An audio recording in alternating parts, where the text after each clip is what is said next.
Alright guys, BLM here, back another live stream, maybe. See if it starts on my end. Why is it not starting on my end? Anyway, I assume it's going. There we go, cool. That took a while, either way.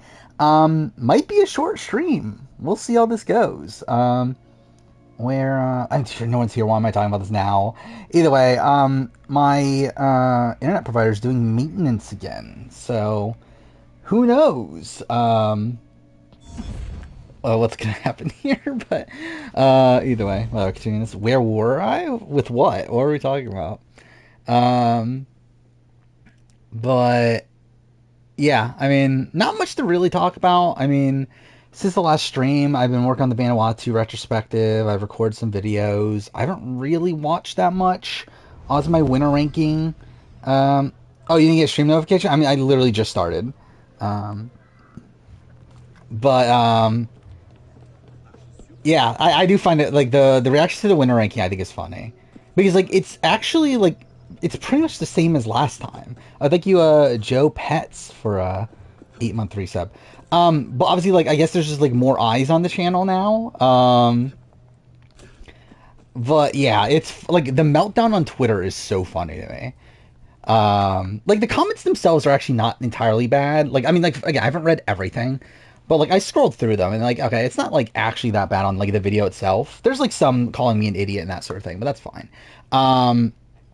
Even though I definitely have, like, again, like, there's like one of the top comments also is one that I find ridiculous because, like, it makes no fucking sense. Because I feel like it's one that, like, just completely misunderstands the argument I'm making. But either way, like, like, that stuff's whatever. The Twitter reaction I find a lot funnier. Like, the complete, like, meltdown there seems to be over, like, Marianne being lower than Gabler, I find so funny. And then, well, like, it's funny too, like, they're, like, so preoccupied with the people on the bottom that I feel like, there isn't much talk about how Natalie Anderson is lower now. They were like, I thought that would be the big controversial one. I do, for Marianne, I kind of expected to, but, like, I thought Natalie Anderson being, like, as low as she is would have been a big one. Like, there's a couple people I've seen mention it, but, like, yeah, like, I really thought it would be, I thought that would be the big story, not Marianne. But yeah, Michelle also, I saw that. But yeah, I've seen a lot of the Twitter reaction, and because, like, a lot of it's, like, showing up on my For You thing. Yeah, I saw this too. Yeah. But yeah, the Twitter reaction's funny. Yeah, there's, like, one YouTube comment that, again, like, it's like, that is, like, one of the top things I saw. It's like I don't, like, okay, so, like, the thing was, like, this, like, talk about Boston Rob, and that, like, oh, he said that the only reason Boston Rob is above Tina is because, like, she won by an 8-1 margin, or he won by an 8-1 margin, she won 4-3. It's like, that's not what I said, for one. And even if it is what I said, I can justify that. Because I think it entirely comes down to how they play the game. Again, if you actually watch the video, which I rewatched the video to make sure that's not what I said, and that isn't what I said. Like, literally, that's a point I make, like, a minute after I said it. After I said that, oh, in comparison to Tina or whatever. Where it's like, that's, like, an additional point more so than, like, the main point. The main point was that Boss Rob has, like, sole control over, like, every little thing that's happening, and it's all in his, like, it's all optimal play. I think the issue with, like, Tina for me is that she's playing so suboptimally for the post-merge. Oh, 100% there's gonna be a meltdown over Taylor being low, but, like, also it's like, I don't know, I think there's gonna be, like, mixed reaction to that. Obviously, like, the people that, like, are upset about Marianne stuff, those people are gonna be upset about Taylor still.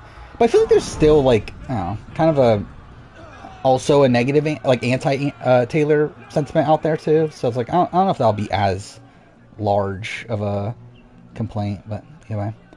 I think Tina's too high. I think I have Tina proper. Like, I stand by where I have Tina. Because, again, on paper, it's essentially, like, what, tied with Brian and Rob for most dominant games ever played. And I think the thing about Tina, actually, in comparison to the other two, is I think she has the most amount of win equity. Like, Rob, again, like, again, how much do you believe it? But, like, again, the talk is that he wouldn't beat anybody else in the final three, outside the people he was out then with. Then you have Heidick, who again probably doesn't beat anybody but Clay. Like, Tina beats a lot of people on the cast. The issue is how she, like, again, my entire issue with Tina is that she's not playing in her best interests. Because, like, she plays the entire game to get to Deanna Colby, which is one of her worst final 2 scenarios. Like, that's a scenario where, like, it wasn't even, like, locked in by the end. And that's my issue with her. Like, when I say that, okay, yeah, Boss Rob wins 8-1, she wins 4-3. Like, that's what I'm implying, is that she's, like, getting into a scenario where the jury votes aren't locked up. Because, like, she's, like, getting to the end, the spot where, like, Jerry's, like, very much up for grabs. Alicia's even up for grabs. Like, these are people that, like, were willing to vote for Colby if he had a competent Final Tribal performance.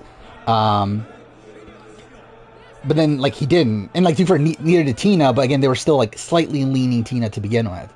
So it's like, again, for me, the issue is that it was so easy for her to lose that game at Final Tribal.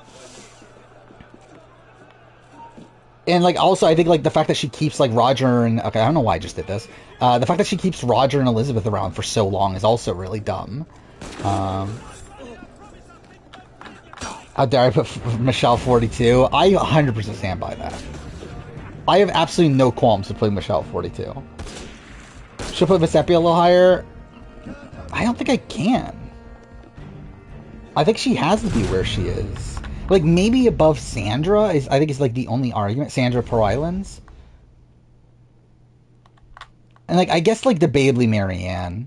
Even though, again, that'll make people even more upset. But, like, I think once you get beyond that, it's like she just fundamentally can't.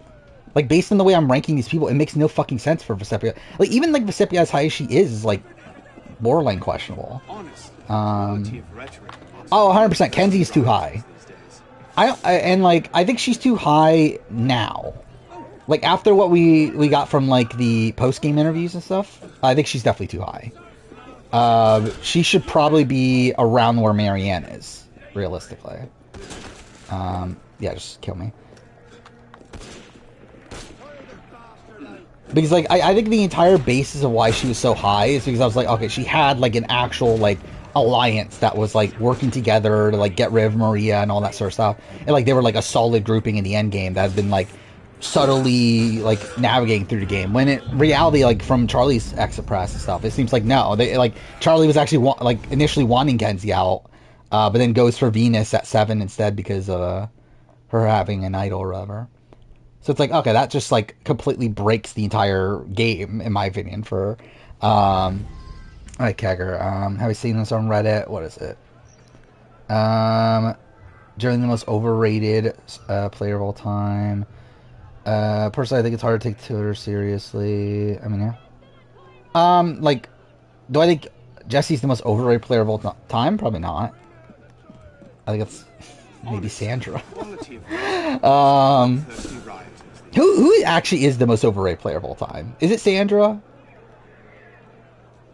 I think that might be my actual answer. Yeah, there are people that that are supporting me too, which is cool. And like, I think the thing that's better is like when it's people that don't even agree with my ranking but still support. Like, because like again, like I think the thing about me, like with my winner ranking and stuff, it's like I don't have an issue if you disagree with it. That's fine. I think the fact that you try to like villainize me as like a sexist and a racist over it is really funny. There's literally a comment on one of them that is like, well, he's known to be a racist and a sexist. It's like, okay, sexist, okay, at least sexist I can understand the argument for. Like, I can at least understand that argument. I don't even know where the fuck the racist part comes from. Like, when have I ever, like, implied racist? I guess, like... Now, I'm even trying to, like, legitimately, like, when would I even be... Like, when would the, like, impression that I'm racist comes from? Like, I know back in the day, I remember, like, one of my first videos, like, one of the, like, first comments that was like, oh, this is really fucking stupid. I forgot which video. It was probably the cast speculation for 40 or something. Either way, I talked about James Lim, and I mentioned how James Lim is like Yule, and someone like called me a racist for saying that. Which is, like, really fucking stupid, considering, like, he was literally cast to be Yule. They literally forced him to say he's like Yule in his pregame interview when he didn't want to. Yeah, I guess is that it? Yeah, just there's POC women that are low. Which I definitely noted that. Like I knew that was the case. Like I noticed that. But he's like it's Sandra, the two Sandras, Vecepia, Marianne, all back to back to back to back.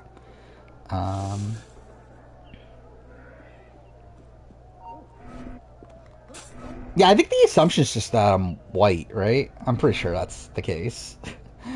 But yeah. Yeah, Erica, I mean, like, Erica just, yeah, in general went up after the exit press. Clearly, if I was sexist, Kim wouldn't be number one, yeah. But again, I get the sexist argument. Because, like, I've talked about this before on stream. And, like, I think the entire concept of ranking the games, like, ranking the winners on dominance is inherently sexist to a degree. Like, there's definitely, like, because, like, it's very difficult, obviously, for women to play a very domineering game. When, like, even looking at, like, again, Kim Spradlin, who plays, I think, the most dominant game in the history of Survivor, she's on a tribe that started off with all women, and then proceeds to lead an alliance that is all women. To where, like, I do think there is this inherent, like, societal thing of, like, okay, yeah, it's very difficult for a woman to play an overtly dominant game. So again, like in my dominant tier, it's like what there's only or like top tier, there's only what 3 women I believe. At this point, I think it's only Kim, D, and Tina. But again, like I think that comes down to just like when you are assessing it over dominance, like that's just a ramification of that. To where again, like, I don't know. It's just like, I feel like it's like very difficult for women to play a game that is extremely dominant. Especially for the entire thing, too. Well, like, obviously there's like, again, there's like people like Natalie, people like Sarah, people like Erica, who, like, I think definitely dominated the game at points. But obviously, like, there are people that, like, only have control pretty much in the back half or so of the season. So like it's very difficult for them to be these like domineering figures like early on in the game as well.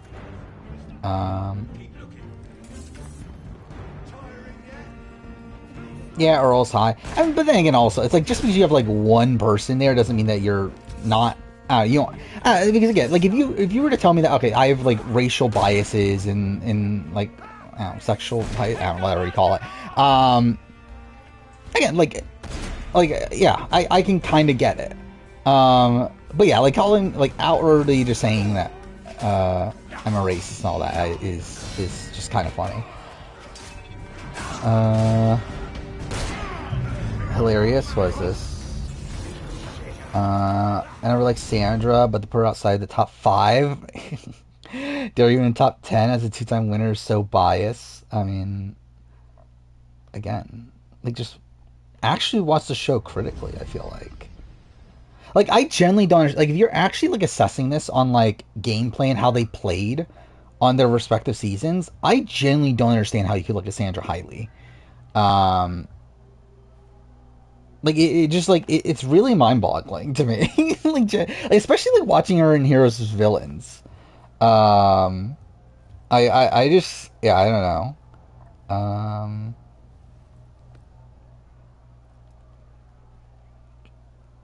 This is me being higher on Sandra. Is it? I mean, like, I think it's around the same as the last ranking, isn't it? I don't think I'm higher on Sandra in this one. Or maybe I don't know, did I have Vecepia? No, I had Sandra above Vecepia, right? Oh yeah, Drew is still on Jeopardy. I've missed all of the episodes, but yeah, he's a 3-day winner now. The captain wants those papers. There's nothing here. Keep looking. But I do find it very strange. Like I obviously people can disagree with my like opinions and that sort of thing, and that's fine. But like I find it very strange when people watch the winner ranking and then like complain about things that are like completely irrelevant to the argument that I'm making and talking about how like that's the reason why I'm wrong. I do find that very weird too. Because I mean, that's pretty much most of Twitter.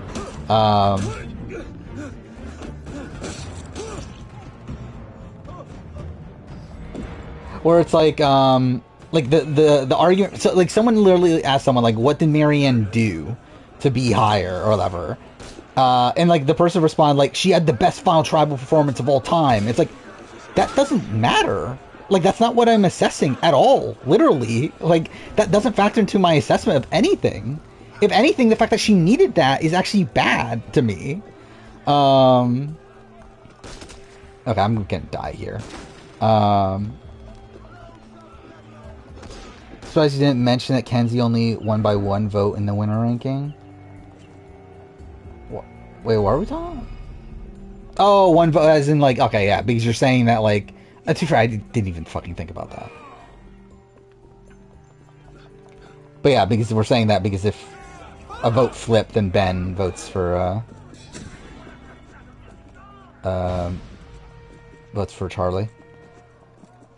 Juice Gang is sufferingly obnoxious on Jeopardy. I did see, like, he won his last game, like, barely, right? Or, like, he got to sudden death, and, like, he had this, like, big celebration, when he got it. Yeah. Where Charlie have been? Not super high, realistically. Probably... it would be, like, border of semi-dominant and flawed dominant. I'm not sure exactly where within those two, but like essentially he would be either like around where like Natalie and Sarah are, or like potentially like I guess like where D is. But like I don't know. I don't think he's out in front though. I think is the difference there. Or like if he won, it's like he's playing a very like it's actually like kind of an under the radar game, but just one where he has a lot of agency and it's like essentially like a Nick Wilson style game if Nick Wilson didn't need to win out, so it's like better than that. I'm trying to remember who was after. So like Hatch, probably better than Hatch, better than Erica. Yeah, I would say like probably around Sarah Lucina. I think that's kind of what I'm thinking. I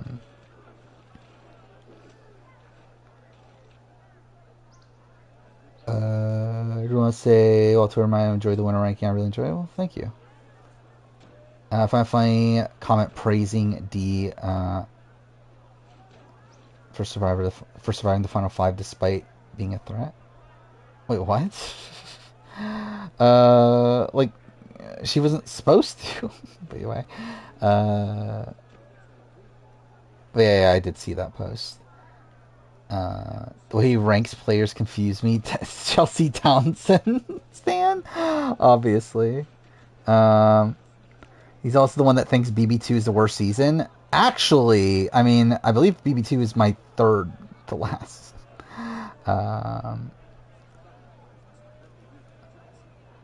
Biggest difference between Danny and Chris? Danny Boatwright? I think Danny Boatwright never has much agency in the like. Agency is probably not the right term. Much control towards back portion of the game. She's really relying on Stefan Rafe, while like Chris is actually like the swing vote for a lot of the final 7 on. Where like final 6, final 5, it's really his decision on what's happening. Where Danny, she's just kind of skating by, hoping that Rafe keeps her in the game. What's the BB2? BB1 and BB22, yeah. Actually, that video's not out yet, is it? That comes out next week, doesn't it? The season ranking. I put Gabler ahead of Kenzie because yeah, I would right now too, which is the funny thing. Or again, like now knowing more about Kenzie's game, I would have Kenzie lower. Like Kenzie again would be around Marianne. Above or below is debatable. I think I would go above still. I think the fact that Marion was like dead in the water pre-merge, I just think it's too bad, like to ignore for me.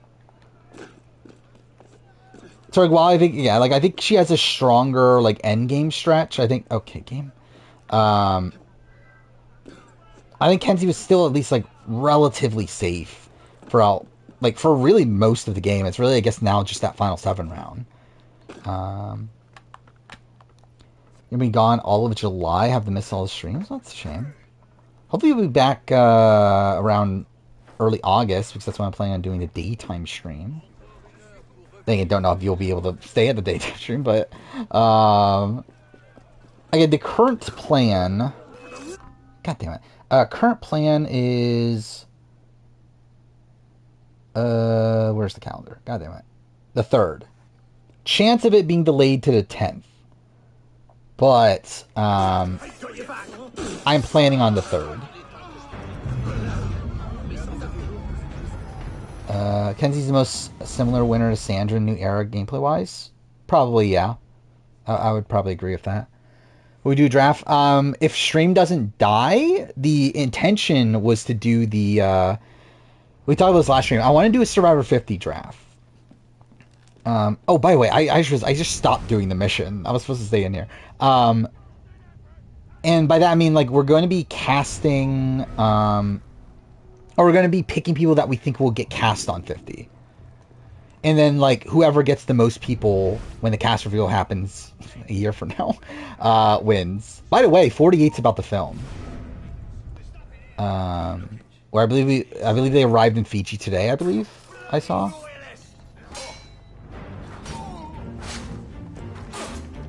Maybe even like, I don't know, how many rounds should it be? Like 5 rounds or so? I mean, it depends on how many people are in. I think like drafting around like 50-ish people, I think kind of makes sense to me. Alright, well, that's great. Stream is fucking up? Well, that's not great. Yeah, again. Might be my internet. We'll see. Yeah, I think I'll wait until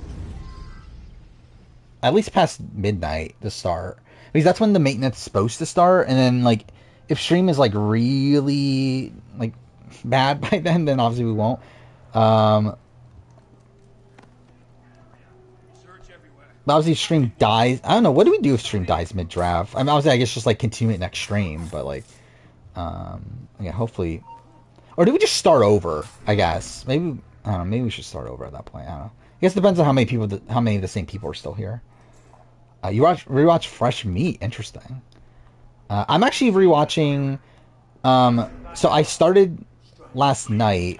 I decided, fuck it, let's actually try to watch all the spinoffs again for challenge, because I'm ready to record the spinoff ranking. However, I just don't feel prepared anymore. I have like all my notes, but like coming through, I'm like, I don't feel like I get a general sense of like what I'm truly thinking about each season.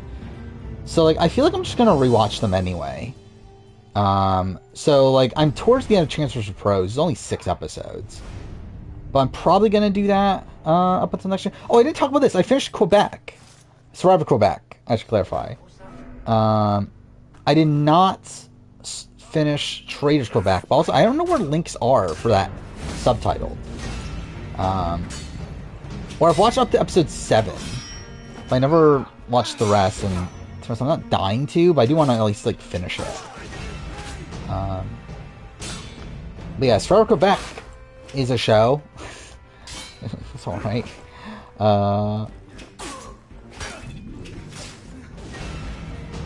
What is it? Everyone praised Denise for attending every tribal. The thing is that pretty much every winner will survive every tribal. They just say of Marianne. I didn't say well, okay. Like, I'm saying the winners that are higher than her. Even then, there are definitely winners that don't have that distinction. But I'm just saying it's not an overtly, like, it's not this thing that, like, is this end-all be-all of, like, she's a great winner because of this. Oh, fuck off. Okay, of course I missed that. Dude, fuck this game. I physically went to Quebec, obviously. Okay, what the fuck am I doing? This is just me being an idiot. Wow, okay, cool. Back! Stay away! Oh, oh, okay. I guess I can't kill him. Besides Wes and Casey, you think Fresh Meat is dull? Interesting. Um, I thought Tina was great on Fresh Meat last I watched it.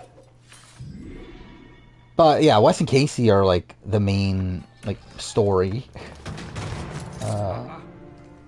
I said there's supposed to be maintenance. Nothing happened. Yeah, that's why he decided to stream still. Um, 05 is crazy, yeah. And again, some of those were really bad though. Like some of those were like I don't know what I was even thinking.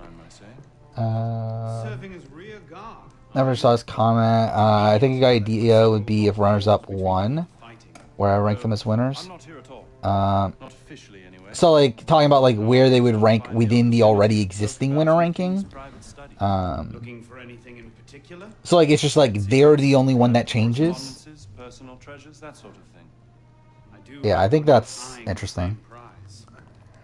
I think I had that as an idea at one point, but I don't know if I ever jotted it down though. Ripe for misunderstanding should the wrong men find them. I see. Well then perhaps we can help each other. Runners I believe up the king has built a hidden vault somewhere in rank here. within winner ranking? I don't know. Whatever. I'll workshop the name later. I would say, more time goes on, the more I'm bothered by the fact that my videos are called winner rankings instead of just ranking. But it is what it is at this point. I'm not going to change it now. Because like it can be either one, but I feel like most times you see it online, it's rankings, but like it just like feels weird. Because like I never say rankings, I say ranking. Yet when you write it down, it feels like you mostly say rankings. What am I eating? Oh, you're talking about Menace. I mean, who are Aviv and Darrell that season? Yeah, 100%. Incredible. Which is like so funny that like Aviv is coming back this many years later. Lynette is purple. I felt like Lynette was. Didn't she? That's the one that hooked up with Theo, right? I feel like she was fine. That should take care of that. May I I suggest feel like there's more purple people than quickly? Lynette. Cover me, would you? Was this with Gamer? Oh yeah, I did see this. Was this post last stream? But yeah, supposedly Boston Rob enters late too. Which why? Why are we doing this? What was the other? There was one more thing I wanted to talk about too. What was it? Fuck, I forgot already. God damn it. There's one more thing I wanted to talk about. Oh, you finished Paper Mario? You are a demon with a blade. Oh, okay, cool. Thank you for shooting me. Have AW 17 supposedly. Yeah, I did see that. But, oh, I have no. Wait, what? Where'd all my medicine go? Oh, dude, I barely survived that. That was so lucky. I'm still probably gonna die here. Channel spoilers. Were they though? I feel like we didn't get anything since last stream. I mean, we got like elimination results, right? Or like who beat who, that sort of thing. But we didn't get any new eliminations. I'm gonna die. Okay, yeah, I'm definitely dead. Oh, or not? How the fuck did I survive that? Took 38 hours. Yeah, I didn't remember that game being that long. How's the duel? I like the duel. The duel's one of my favorite seasons person game. What or is happening? Okay, there we go. Fuck me, dude. But I like the duel. But then again, I also like fresh meat, so I'm dead. Yeah, I'm dead. Oh no, wait, oh no, I did get medicine. Holy shit. Okay, I'm still probably dead though. Okay, what the fuck? Alright, well, there we go. What is this? Which one's the worst episode on Survivor? Like, what is the worst episode of Survivor? I don't know, really. I mean, like, I think in my head I've always, like, thought Rice Wars, but I don't think that's actually the answer. Because at least there's, like, drama that isn't, like, entirely icky from there. I think probably the answer is, Outrage. That's the name of the episode, right? Which is the Sue quit. Ashina Beck's, like, finale is bad, and it's definitely, like, the worst finale. I feel like, as an episode, it's, again, it's amongst the worst. I don't know if it's actually the worst, though.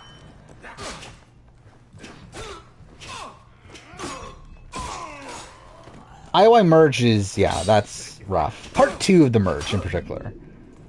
Like, the first, like, half is, like, not entirely bad. There's at least, like, some good there. Even though obviously it culminates in Kelly Kim getting voted out. But the second half is where it gets, like, really brutal.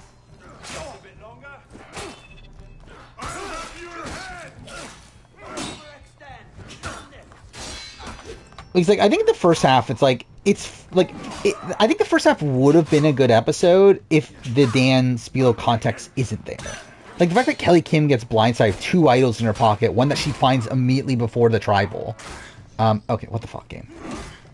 Is, like, actually, like, is a really, like, interesting downfall if it wasn't surrounded by the fact that, like, Dan Spilo was there. Yeah, Bar Elimination is definitely up there, too. Yeah, I did remember that, which makes me, like, wonder, maybe I just need to rewatch the episode. Maybe it's better than I remembered. And even think about it now, though. It's like, yeah, there is some stuff there. Like Julie gloating about stealing his underwear, Philip's underwear and all that. So maybe it's not as bad of episodes as I remember. Friend of yours. RDR2 took back the top spot on IMDb. Well, there we go. Which one's Rice Wars? It's where, was it Steve, like Philip and Steve get in a fight and then Philip calls him a racist or whatever. Because I didn't, wait, what stemmed, like what started it? I don't even remember what actually started. Obviously it was like, was it Ometepe keeping Rice? I don't remember. Well, yeah, he called them crazy, but like what made like Philip get upset to begin with as well as, how many days will BB26 be? I believe like 80 something, right? If you joined up today, you'd be a marshal in 10 years. Like you can pretty much calculate it out if you Generous offer, but no. like can like because like we know it has to end before, or at least if not before, then on the day of the Survivor premiere. So like I think the max it can be is like around like 80 something. Napoleon Bonaparte, second lieutenant of artillery, for now. Oh, that's what it was. Yes, Ometepe's rice got like moldy or something, right? Like it got wet and moldy or something. I was never here. Watch the whole thing from a 75 days? carousel. Well, I think like probably like 82 because like I think the season will start filming about a week before the premiere date, right? Because like again, we're assuming it's going to be a pre-tape premiere. Like I would assume like the start of filming is what on the What now? Just a moment. let's see, so 17, so probably like around the like 11th, 12th or so. May want to take cover.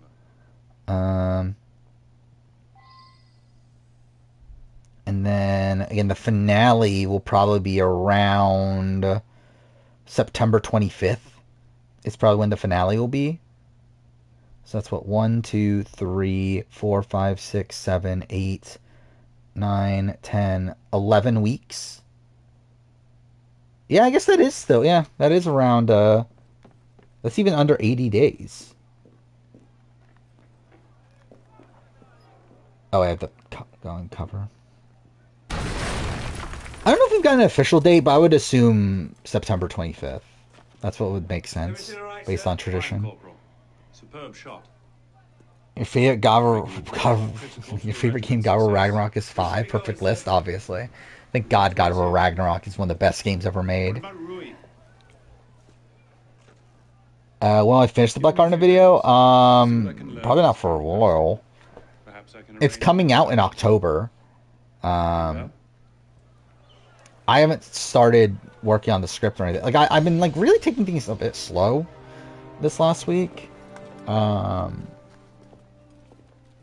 like I think this week I think I'm also like gonna not take things slow, but I think I'm gonna like really prioritize trying to get things recorded because I still have like 10 videos that I need to record that aren't the like retrospectives and all that stuff. So where like I kind of just want to get those out of the way, and then yeah, like go all in on the retrospectives and everything. But like, I'm about halfway through Vanuatu. Like I've written up to episode 8 and I've recorded up to episode 7. So I would say like by the end of the week I would like to get caught up fully on that while also recording all this other stuff. And then yeah, after that I got what? Amazing Race 6 and Genius from the reality TV sphere, and then game-wise, I've only played Rogue, so I guess I can only really make the Rogue retrospective so far. I haven't finished Unity yet. Then again, by then I'll finish Unity, so I guess, yeah, whatever. I guess those two, and then I'm doing Uncharted 2, which we'll get around to playing eventually, and then Tales from Borderlands, which I don't know what I'm doing for Tales from Borderlands, because this is the thing, is that I've been holding off on Tales from Borderlands until the daytime stream, because the intention is that, well, it's a kind of a perfect game to do during daytime stream. I'm to pay super close attention, and it's still like a 10 to 11 hour game, so like again it feels like worthy of a daytime stream. The issue is that again the daytime stream I'm not doing until like beginning of August at this point at the earliest, to where it's like this batch of videos is technically supposed to be done at like in the beginning of August, which like I don't think I'll do anyway. Like I think I'll probably have to take like an extra month or so from what my initial like planned finish date was, but yeah, I thought I was gonna die from that. But yeah, I don't know if I should be waiting that long to play it, but I don't know. I was trying to see if I got nominated for a Logie for just best reality show or what. The fact BB23 is supposed to have a triple always intrigued you. Yeah. I mean, it's not that shocking. They literally just did it in 22. Just realized there are exactly 39 seasons that are 39 days. Yeah. Obviously, that was intentional. Jeff Probst was literally sitting there and thinking, you know what, this is such a great idea to change the amount of days, because that way we can have 39 days, or 39 seasons, 39 days, obviously. Rule Breaker Final 4 episode where Super Junior appears. The reason why Shindong is the only entertaining one is because he's a comedian, while others are mostly just singers. That makes sense. Like, you can definitely tell that he has a much bigger personality than the others. Just finished AU 2016. You fucking hate Christie. I think I've ever been more shocked or pissed at a win. Yeah. Christie sucks as a player. I believe I saw the Christie win happening, though, by that point. But, yeah, Christie does suck as a player. Like, Christie's definitely up there as, like, one of the worst, like, players to win, right? Where's the main mission? Oh, all the way over there. Fuck me. Which mission? I don't even know what mission this is. Best reality show? Yeah, that makes sense. We're playing victim when people don't do things her way. Bailey? Sure. Can BB26 be a short season in modern era? I mean, it'll be the shortest season since... Yeah, would it be the shortest season since, like, 14? If that is the case? Maybe, yeah. Yeah, obviously, yeah, when we get to... Would it be 26? Yeah, I guess it would be 26. Or 26, 66 would be the... yeah, we'll change days to, I don't know, fucking 10-day seasons. Overall thoughts on All-Stars 4. It's fine. I just realized, did I not mark it? I did not mark it. Cool. But yeah, it's like, it's one of the better spin-offs to me still, even though I think there's a lot of like aspects of it that are kind of underwhelming.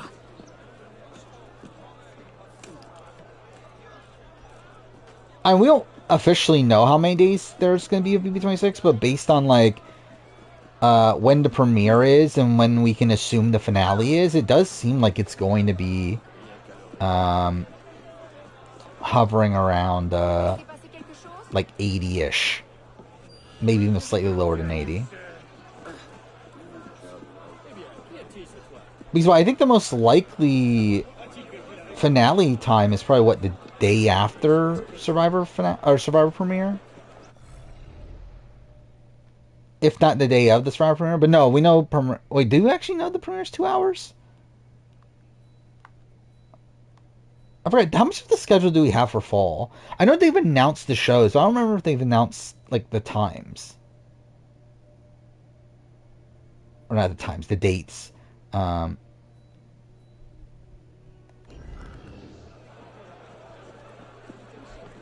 All-Stars 5 bootless has been great. Has it?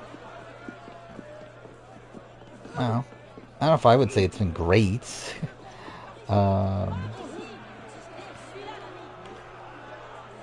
Is that a thing? Well, that's really funny. That the thumbnail for episode 25 is literally Flick getting voted out. Where people complain about that on Survivor too, like on like Paramount Plus with Survivor. I haven't found them to be that egregious. Or like obviously if you like really look at them, a lot of them, yeah, you can tell that like, oh, it's that person. They're still here by this point. But like I feel like very few of them are like really that bad. Like that spoilery. But obviously, yeah, that's ridiculous.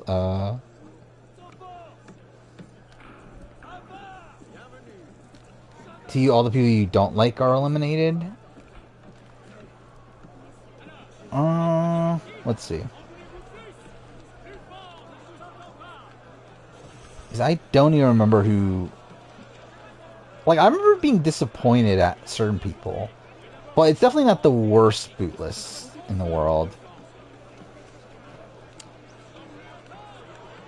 There we go. I mean, the first team eliminated, I'm disappointed by. They're not shocking. Second team, yeah, whatever. Third team, I mean, I like one of them, I don't like the other. Fourth team, kind of same thing. Fifth team, eh. Sixth team, to be fair, I don't like... Yeah, actually, this is a decent boot order, actually. Like, considering who's still left in, there are, like, a lot of, like, good names left. See, I would probably agree. After looking back on it. It's so easy to just not analyze the thumbnail. Yeah. But, like, you see a lot of people, like, really complaining about it on, like, Reddit and stuff. Like, oh my god, like, they spoiled me by the thumbnail. It's like, well, like, what'd you see in the thumbnail that spoiled you? Oh, 100% though. I think 100% the thumbnail should theoretically be like a picture of Jeff. Or like a shot of a challenge or something like that.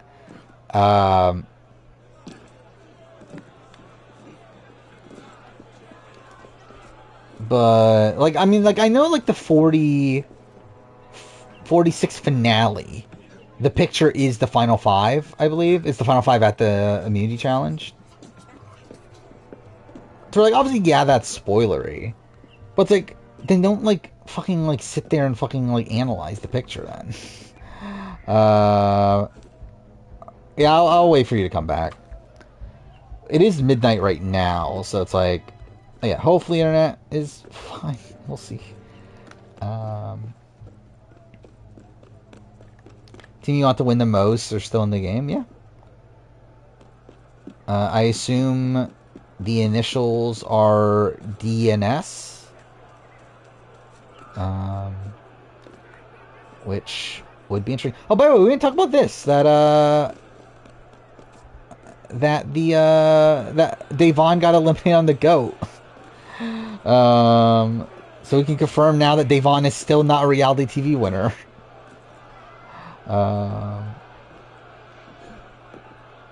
Again, the YouTube comments are not that bad, realistically. The Twitter reaction is really funny, though.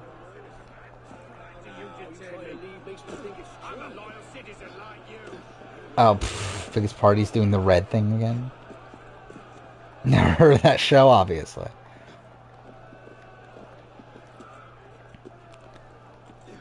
It is funny how, like, pretty much, like, everything kind of worked out perfectly for her to be eliminated there, too.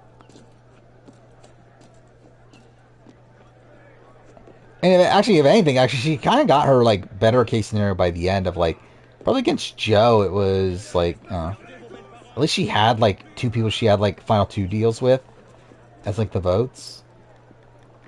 Maybe do the Ace Top Men draft? I don't know. Always thought Devon was fine, but our fans were awful. Yeah, I can kind of see that. I didn't think we're in a world where Bryce gets called for 50.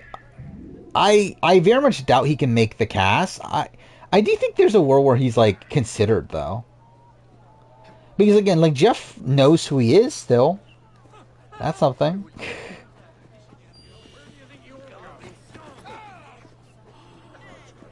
So I think there's a lot of players from back then that I don't know if he, like, fully remembers anymore. That were booed as early as Bryce was. You get to watch Inferno 3, the best season of the challenge ever. Where you watch challenge seasons 1 through 9? I don't know anymore, actually. I don't actually have links to them anymore. The links that I watched them initially from are gone. Which is partially the reason I canceled my season 2 retrospective. Not entirely. Because obviously, like, if I really, really wanted to, I probably could have found them relatively easy. I just also didn't care to do a season 2 retrospective.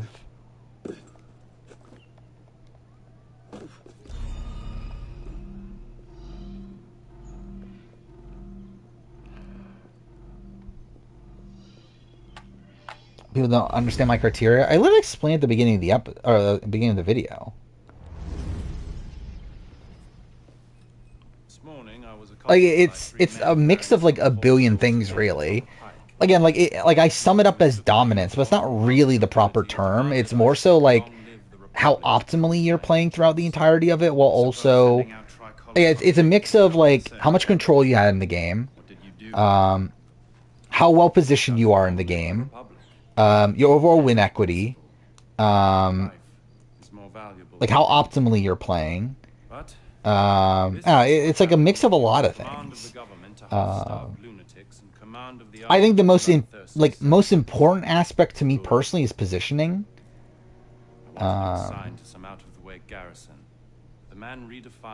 And then I think dominance, as in, like, how much control you had over what, like, how things played out, I think is probably the secondary thing. I'm not going to do a review of the GOAT.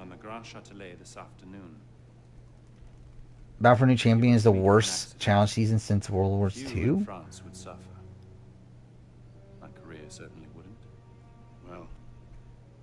I mean, I disagree. I think Battle for New Champion is probably the best of those.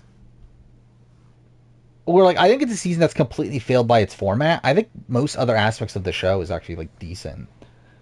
I just think the format, though, is, like, really atrocious. That really, like, sinks the entire season.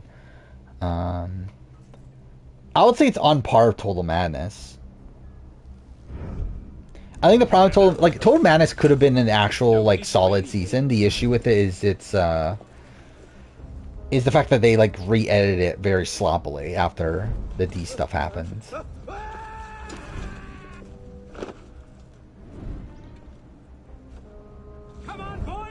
I think my criteria is very harsh, but pretty fair, and is the right way.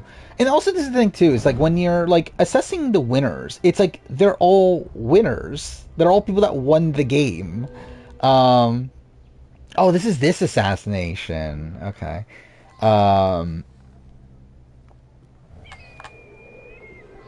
to where it's like you have to be like nitpicky and everything when you're assessing people that have all won.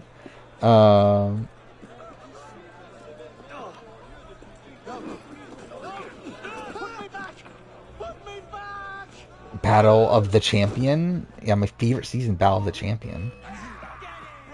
Actually, you know what? No, just kill me. I already fucked this up. Yeah, shitty winner for sure.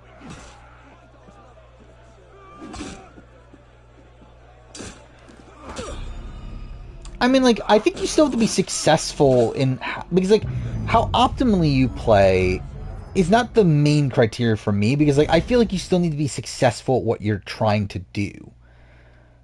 Like, I think for me, it's like, I would still rather you be successful in playing suboptimally than failing at playing while trying to play optimally. Because at least if you're successful at playing, like, not optimally... Like, at least you're doing something that's impacting the game. And again, it still leads to you winning the game. Where it's like, if you're playing, like, trying to play optimally, but failing. Again, this is essentially like the Adam, right? Like, I think Adam Klein is kind of that. Is, like, trying to play optimally, but fails at most things. Well, I feel like D... Nah, I guess not entirely. But at points, D is, like, the other one. Of like, okay, she has like a lot of control in the game, but she's not playing optimally necessarily. I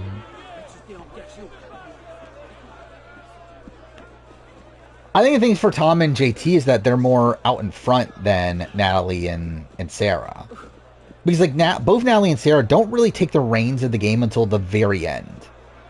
Like Natalie doesn't do it until after she's blindsided at the final 10. And then Sarah is in this, like, weird spot to where, like, she's not actually even really running the game. Like, she's really just, like, this swing vote that's, like, empowering which side. Like, I don't know, it's, like, her game's just, like, very different to me. To where, like, it's kind of a... Like, again, like, I think, like, Charlie is kind of, like, the closest parallel to it at this point. Where, like, if Charlie had won, I think that would probably be where I land her. Just because, like, she's not really, like, controlling... Like, she's not, like, running the game. She's not in this, like, dominant alliance that's, like... That's, like, steamrolling the game. Like, she's more so, like, this kind of swing position that's, like... maneuvering through the game pretty dynamically. But I think through that, it also leads to her having, like, not as stable of an endgame position until, like, final... And actually, also the issue, too, is Sarah is advantage get-in, too. Because even though she has that by Final 6, it's like she's still in the spot where, like, she almost gets sniped out of the game. I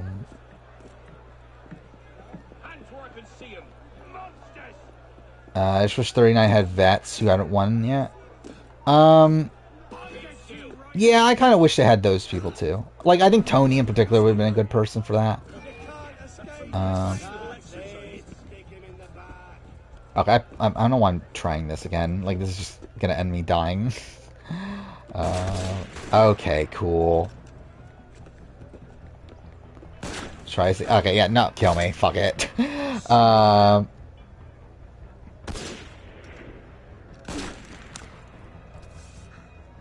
I mean, I think for me, it's like, I think the issue is, it's like, when actually, like, running through Sarah's game, again, she's not really, like, she doesn't have much control over, like, the first half of the game. Mind you, she barely goes to tribal. When she does, she's kind of just, man, she's there. She's not really, like, the one, like, leading the charge against, like, Sandra or Varner. But she's also, like, not against it, obviously. Like, she's just there. She's also kind of just there at the Haley vote, not really being too involved there. Ozzy vote, she's grouped into the majority, but also not really even a good move for her, really, getting rid of Ozzy. Ozzy was someone that was super loyal to her. Getting rid of Ozzy burns him to where she never wants to vote for him and actively campaigns against him. Then you have her flipping against Debbie, and I think that's also, like, a point where, like, okay, this is, like, her... You could say that she's, like, controlling the game at that point. Like, that's a move that, like, is pretty much solely on her. Also, again, it is burning a jury vote in a significant way to where, like, she also actively is anti-Sandra, or Sarah, and doesn't want her to win. Then, again, Final 10, she votes out Zeke. That's bad for her game. Like, yeah, she's, like, in this swing position where she could change it up if she wanted to, but taking out Zeke is just bad. Like, Zeke is an ally for her. And yeah, Zeke is an advocate for her, but Zeke would have been an advocate for her no matter when Zeke gets voted out. Like, Zeke did not need to go home at the Final 10. Final 9, getting rid of Sierra. Again, that's a good move. Was she really controlling that vote? No. Sierra was going home anyway. But obviously she makes the most of that vote. Final 8, she gets Sari and Michaela to flip on Andrea. It's decent. Final 7, again, getting rid of Michaela, all that. That's solid-ish. And then at that point, she's like, again, with Troyzan, with Brad. But again, Advantage Geddon happens. Throw again, she almost gets taken out of the game there. And yeah, she runs the game after that. It's like, again, like, to me, it's just too turbulent of a game. Like, she's not really in a, like, solid domineering position for, like really most of it. Like, she's there for sure. Like, she's in a good position. But I feel like her, like, actual, like, control over the game and, like, her playing, like, how optimally she's playing through the game is, like, not really there. Alright, Kegger's back. Alright, yeah. So, I guess we might as well do a draft. Again, seems like stream's holding up right now. So, hopefully it stays that way. Any schedule changes? Not really. But there's things that do need to change eventually, but I'm kind of waiting until the, what is it? Until scheduling video to change some of those things. What do I even call this draft? Who will return? I don't know. Whatever. So again, the results of this draft technically won't be decided until a year from now. But whatever. I think it's a fun idea to do. Yeah, Wednesday is All-Stars 4.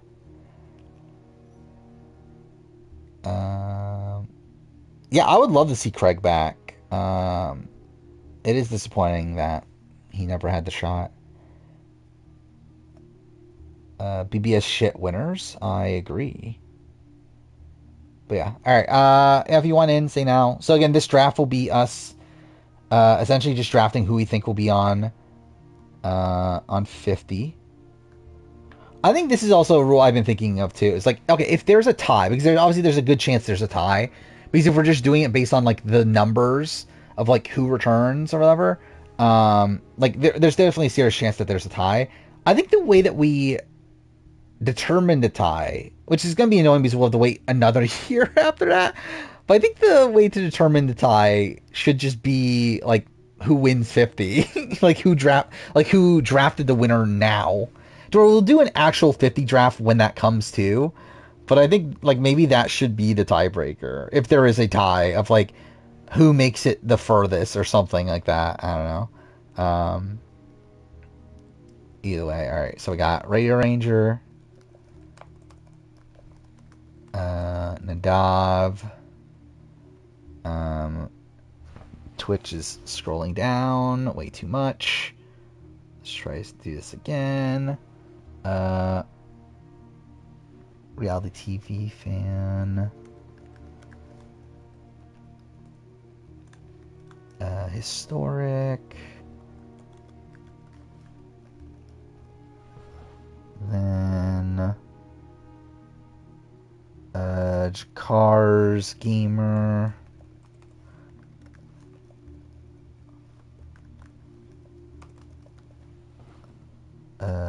Brandon Attack.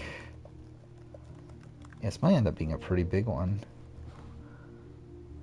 Menace, Kagger. Dude, okay. My control key is like... I think I might have broken my control key from using so much from editing. Ace, Biggest Party. Watch the fucking stream die now. That'd be funny. Oh, see you later, Sorquel. OV Julian. Now, is that everybody? I think that is everybody. All right. So, how many people is this? This is... I should probably double check that I don't put anyone here twice. I think we're good from that. So 15 people. So I think that's the biggest turnout for a draft in a while. Alright, so how many rounds do we go? I think... So, like, my initial thing was that I wanted at least 50 people drafted, but now that we have 15, so it's like, I think teams of 4 or 5, I think is what... Like, 4, I think, makes it so 60 people are drafted. I think a minor issue... Actually, no, I think 5 is too long, right? If we do 5 people, that's 75 people being drafted. I think that might just take too long. I think we'll do 4. Okay, I think we'll do 4. Yeah, I think 4 seems better, because, yeah, also even numbers makes it so the snake draft works better. Yeah, we'll do 4. I think we'll do 4. Yeah, I think 5 is just too long. And then also... fuck, what was the... It's, like, the draft itself is too long. And it's like, I think 75 might be, like, too many people picked here. Alright, Gamer has first pick. Then Julian, then Jakars. Alright, 2, 9, 11. Then Radio Ranger... Then Kegger, then Biggest Party. And then...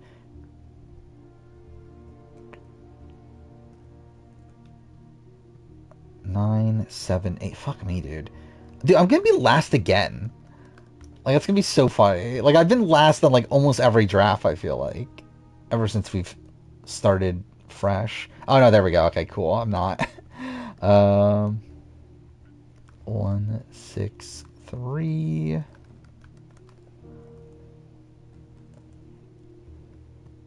Alright. So got the draft order. Why is this always... I feel like this always happens that, like... like, someone that does their first draft is last. But anyway, alright. Draft order is Gamer, Julian, Jakars, Radio Ranger, Kegger, Biggest Party, OV, Menace, Ace, me, Tack, Historic, Nadav, Brandon, then Reality TV fan. So, yeah. Gamers first. Make your pick. Again, anybody in Survivor history that you think... Really, actually, like, theoretically, you could pick a non-Survivor player. But obviously that would just be a complete waste. But yeah, again, just who you think will be on 50. So again, you might also want to prioritize people you think could do well, too, in the case that there is a tiebreaker. But obviously I think the bigger thing to go for is just, like, who will be on at all. Pick a random 47 person. Yeah. Actually, I forgot. I didn't even take that into account, actually. But yeah, we, like... we could technically draft 47 people. Transforming again? I mean... They get cute and try to take someone who would do better, so I get a tiebreaker.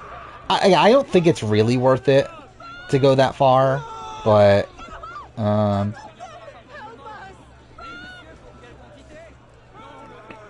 Actually, yeah, because I do think, yeah, a lot of the bigger, like, locks are people that are, like, probably not going to do well, right?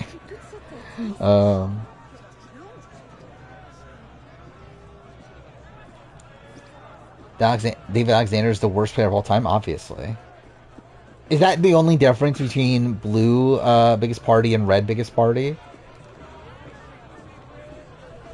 Okay, how do I want to do this? This section sucks. I remember this mission being annoying. 48's Fallen Angel? Yeah, yeah, we're not gonna bother, right? We're not gonna bother with 48 or beyond.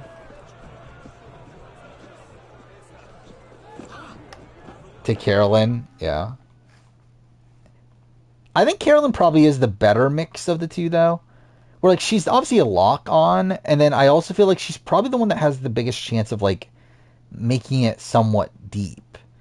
Of, like, again, her and... Well, I'm not gonna spoil it, I guess. But...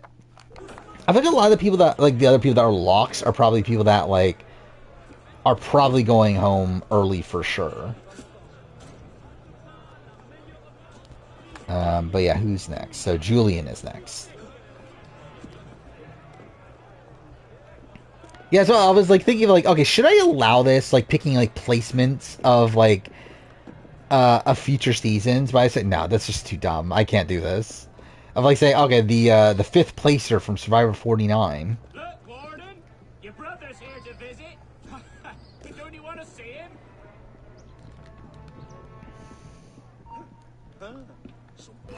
God damn it. I almost had it. No, kill him, please.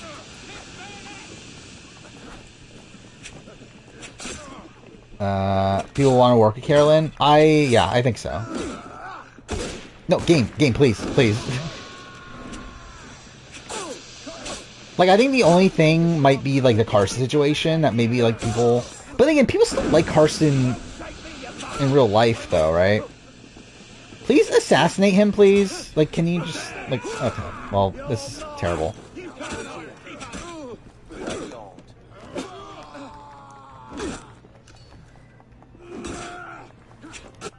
Alright. When I draft the winner of 48...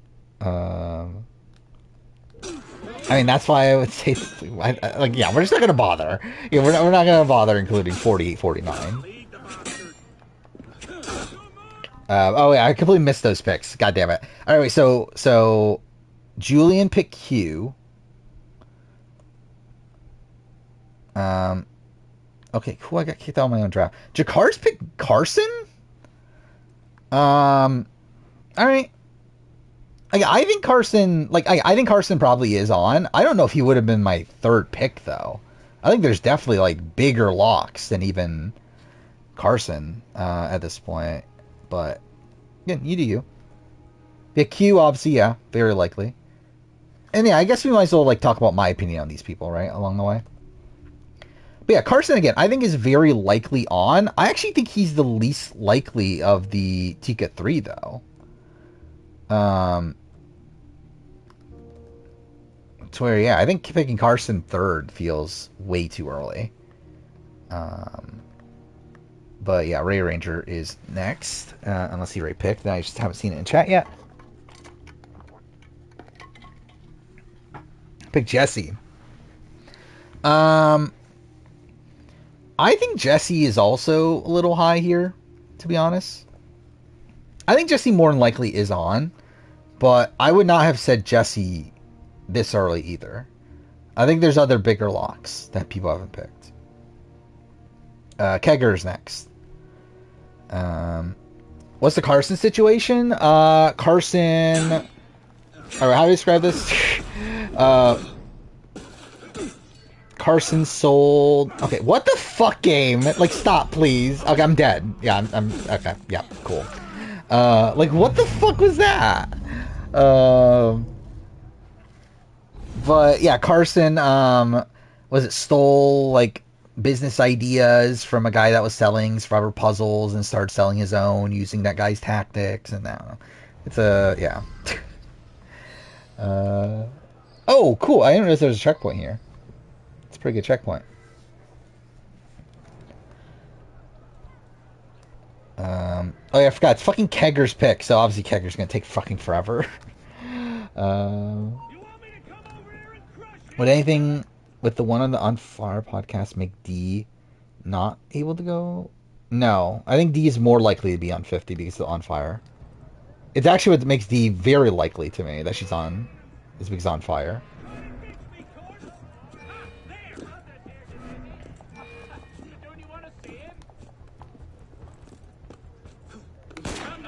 I will say, though, D is not the person I'm talking about.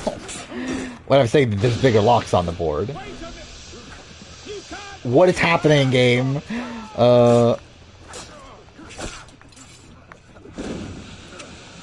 This looks so stupid. Caleb! Interesting. Caleb is still not the person I'm talking about. I think this is genuinely insane. There are 2 massive locks. Or 3, actually. No, there are 3 to 4 massive locks that have not been picked. Like, well, whatever. Biggest party. Okay, Caleb is likely. Caleb is definitely likely right now. I could see a world where Caleb gets overshadowed by a time of 50 itself. But, yeah, Caleb's not a bad pick, though. Caleb, I think, is very likely on. I just think there's other more obvious people. I'm not talking about Jonathan either.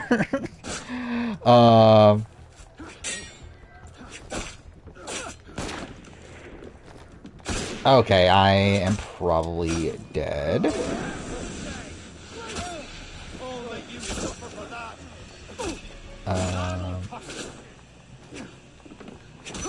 Yeah, my name's Brandon. I mean, that's been like said a lot on stream.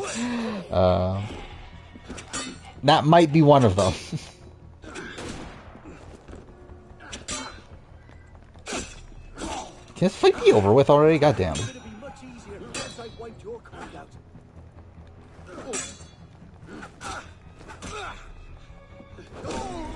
What seasons? Either way, biggest party picks D.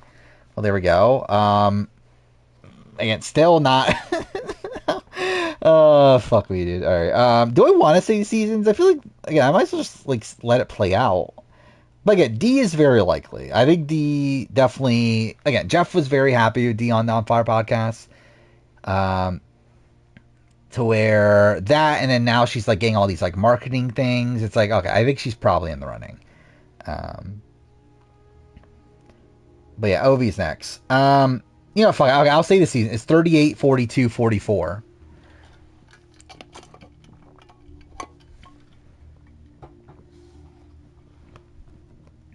It should be pinned.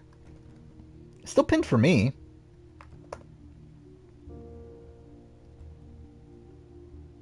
And there we go. Again, I pinned it again, so hopefully it stays that time. I mean, again, it should be obvious. It's like, and again, I'm not gonna get them anyway, right? By the time it gets to me, you wouldn't think. I guess to be fair, those are I'm 3 or I'm 4 picks away, so maybe I won't get them. But whatever. But yeah, it is Ovi's turn. Yeah, it's just like a billion Brandons here. I take Jam Jam. Well, there we go. Yeah, Jam Jam is a lock. Like, Jam Jam is 100% there if the theme permits. The only thing stopping him is, again, the theme, I think. If they create a theme that is, like, a more of a second chance sort of thing, then obviously, yeah, he won't be there. But I think if they are opening it to everybody, I would be very, very surprised if Jam Jam is not there.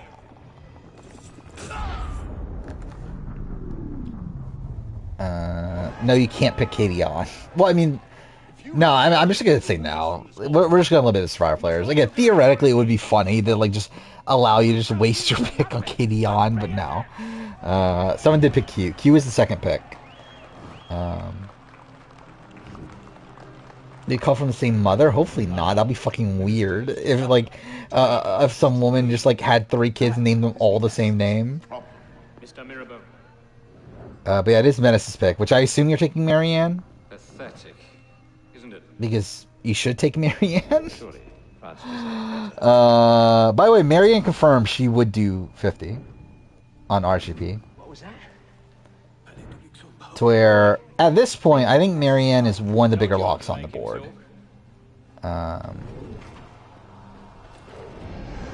Wait, you're gonna pick Carla? Are you really not gonna pick Marianne?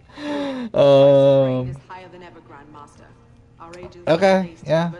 Was it Carla Cruz Godoy? Wait, Carla could, like, Carla's definitely in the running, for sure. Like, she's definitely very possible. Yeah, there's two bigger locks than this, but sure. Yeah, Ace is next, I guess. You have two easy picks to pick from.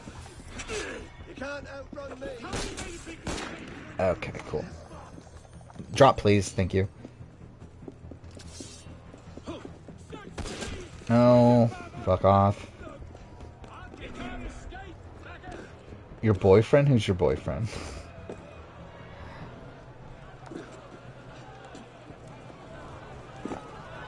I love Marianne, but you can have her, right?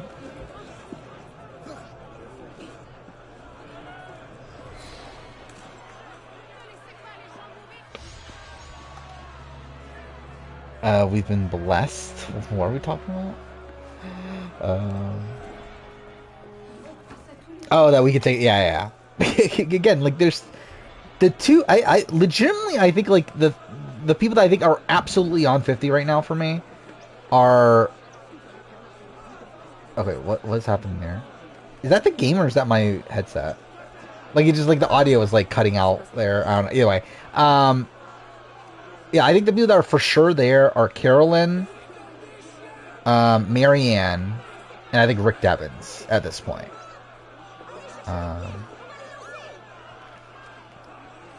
Actually, is it my headset? Again, like, audio's cutting out for me for some reason. I can't tell if it's the game or my headset. Is, like, my headset, like, connecting and disconnecting? Or is it just the game is so shit that, like, the audio's cutting out? Oh, whatever. Alright, Charlie. Interesting. That's your... Yeah. Go. Charlie's very possible. I would say Charlie is going to be benefited from the fact that his season's not going to be that far away from 50 casting. I would not pick him right now personally, but very possible. Yeah, I'll take Marianne then. Again, like Marianne's on, so yeah. Attacks next.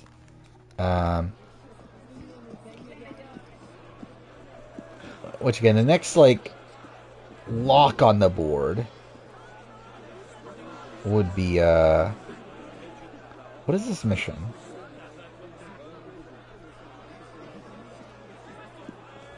I don't remember what this mission is. I should probably prepare for it. Jam Jam already got picked. Ovi picked Jam Jam. Kool-Aid Man, yeah. So yeah, Rick Devens off the board.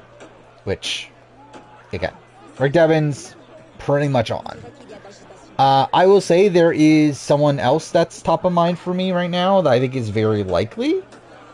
From that similar era of the show. But we'll see if anyone picks them. But yeah, Historic is next. Would Devens be targeted for creating the new era? I mean, I don't think that's the reason he'll be targeted, but he'll definitely be targeted for other things. You know, I like the Legends inclusions on 50 wishlist. I definitely have not agreed with who they've picked a lot of time. Okay, that's who I was talking about. Christian Hibiki, I think, is very likely. Especially now that Christian has tenure as well. I think Christian is very, very likely on. I would be... Again, like, obviously, again, he's not a lock. Again, it's been too much time, and he's not, like, super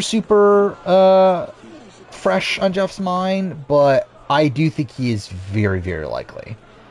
Like, I think he's on, like, the same level as, like, Jesse or Caleb and Carson. Of, like, not, like, immediate, like, not, like, for sure on, but, like, very, very likely on.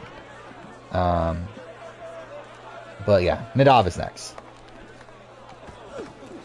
I think now we're getting to the more difficult picks, I believe. Now I'm trying to even think, like, who's the next, like, like, I think we're, like, out of this, like, guaranteed people for sure.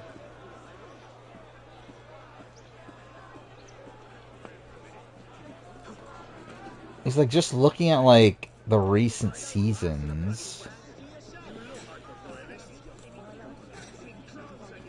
Aisha's a lock? I mean, we'll see. You know, fuck it, let's try the mission. See how this goes. How likely is Sandra? Possible. By the way, yeah, I love it, like, it hasn't even clicked on my mind. Yeah, we could obviously be picking legends of the game and everything. They're obviously theoretically possible to be here. I was not even, like, considering them, though. I kind of forgot. Yeah, it is your turn, Dov. Good to see you. I think you'll have fun with the remaining picks. Yeah, I mean... I think from, like... Yeah, pretty much from now on, I think it's kind of a crapshoot. I think all the easy picks are kind of off the board by now. You know The Vex have been Templars since the Third Crusade. He was the only one who argued against young man's exile. I'm not surprised she's thrown in with him. I think the thing about Sandra, I think Sandra wants the money. I think it's Sandra. Like, I think if they offer Sandra enough money, she will say yes. Take Suri, yeah, there we go. Like, I think Suri is the most likely of the legends to be on, regardless of theme. I think Suri is someone that is definitely on their radar. It's someone that they would bring back, even if it's not like a big legendary season. And I think Suri would definitely say yes as well. So yeah, I think Suri's a good pick. Brandon is next. Elaine? You're going Elaine? Okay.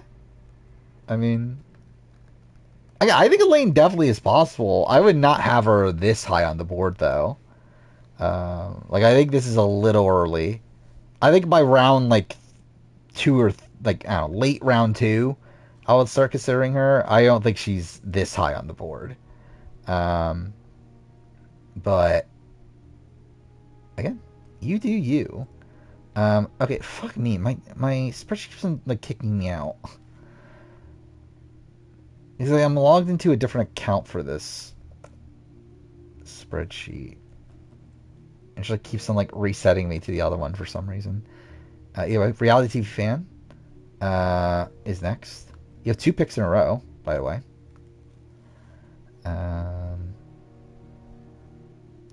Which, yeah, again, there's obviously a lot of new era people you could very much consider.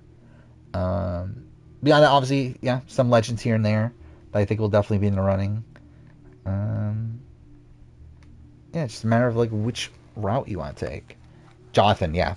Yeah, I think Jonathan was, like, the next one on my mind of, like, the bigger locks from New Era. While I do think Jonathan, again, could be fading from Jeff's mind, in my opinion, I do feel like he is still pretty likely.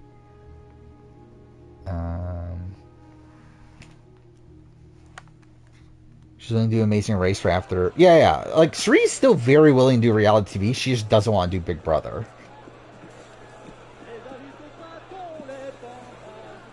So, yeah, like, she was, like, immediately campaigning to do Amazing Race.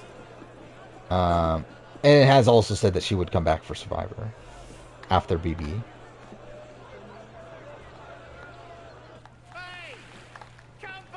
Your 8 pick? I mean, your pick 8? God damn it. Sure, I guess. But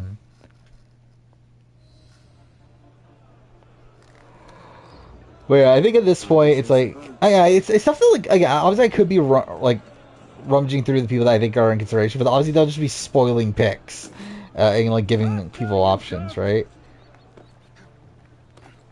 Dominic, yeah. Dominic, I think, is definitely... I think that's, like, the point of the draft that we're at right now. It's, like, people that are definitely very possible, but are not, like, for sure locks. And I think Dominic is definitely one of those people. Where he's for sure in the running. We'll have to see if he makes the cut. I hope he does, though. But, yeah. Brandon's next.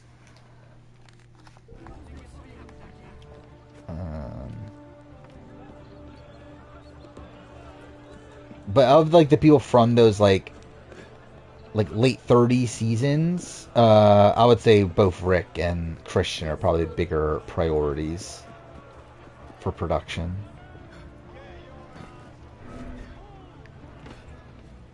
You have no idea. I mean, again, there's a lot of places you can go. Like, there's definitely, again, there's a good chunk of, like, New Era people. They're definitely going to be in the running. Again, majority of the cast is probably going to be New Era. So, like, probably just from a probability standpoint, that's probably the best way to go. But again, there's definitely chances of some, like, legendary figures. And there's some chances of some... Okay, that was loud. What the fuck? There's definitely some chances of some, like, 30s players making it on. Tevin, yeah. Yeah, Tevin's definitely very possible. I didn't want to pick him this early. So, like, I don't think I would have personally picked him until, like, 3rd round. But, yeah. Tevin is definitely in the running. I think if Jeff has his say, I think Tevin makes it on. But we'll see how much of a say he has. Nadav is next.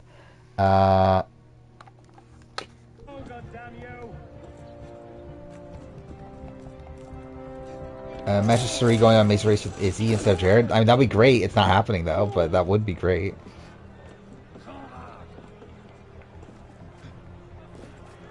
Big sister. Biggest sister.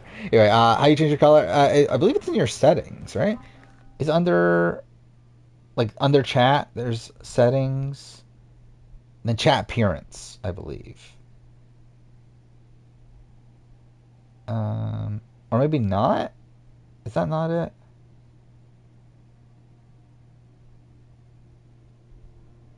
Oh, where did you change color at?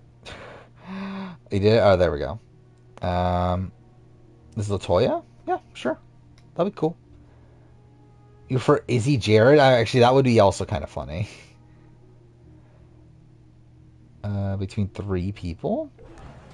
I am between a lot of people. Why are you gray? On my screen, you're purple. But yeah, you are gray on mobile. So, yeah, I don't know why. I noticed I have Menace, too. Like, Menace is like a type of red on desktop, but then on mobile, he's gray. So I don't know why that is the case.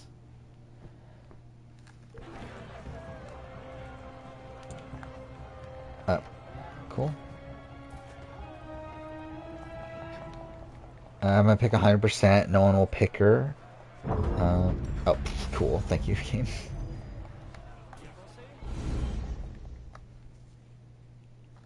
Yeah, I have a person I really want to pick.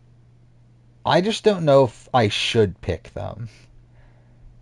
Because I think they're a bit risky to pick in the 2nd round. But also I feel like if I don't pick them here, I feel like they're more than likely going to be picked by someone else before my next pick. But Angelina, yeah. I think Angelina is kind of in a dom position as well. Of like, probably on their radars, probably will be in the running. I don't know if she makes the cut. I hope she does, though.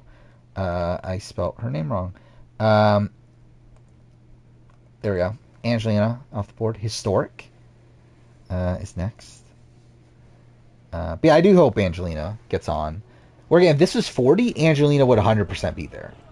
But with this being 50, I feel like Christian has had more of a lasting impact on the show. So I feel like Jeff constantly mentions Christian on Fire Podcast more so than he mentions Angelina. Well, like, actually, I don't even think he's mentioned Angelina at all on Fire. But he has talked about Christian. So I think that's like a worrisome aspect there, but okay, cool. Take Tiffany. Interesting. I think Tiffany is very likely, obviously, like, or very possible. I think it's probably the better way to say it. I don't know if I would pick her right now, but man, it's not a terrible pick. But yeah, yeah, she's very possible. Attack is next. Cool. Okay, cool. I failed the mission already. Cody, yeah. I think Cody's in the same mold of Jonathan. I think it was a lock at the time. I don't know if they currently are. I think lack of him being a white guy is probably not helping his chances. But yeah, okay. Cody off the board. Do I go this way? Did Angelina say she thinks production doesn't want her or something? I don't remember if she said that. I know that they very much wanted her at the time of 40. And then I know she said, like, I think it was around 44 or so that she would play again. But yeah, okay. This is an issue right now. This is the kind of debate I'm having. There's someone relatively early on in Survivor that I want to pick. Because I think having them back for this season would be really great, and there is precedent to think that this person would be back for this season. My issues, I don't know if they are actually going to bother casting from that far back.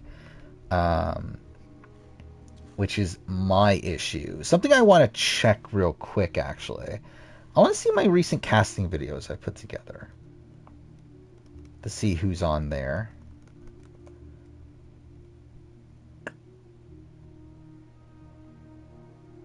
Yeah, like someone like Emily is like a lock if she wants it. Sorry, I like looking at my like recent cast, I feel like she's the only person that like we haven't talked about yet that I think is like pretty much a lock, but it's obviously like depend on if she wants it or not. Yeah,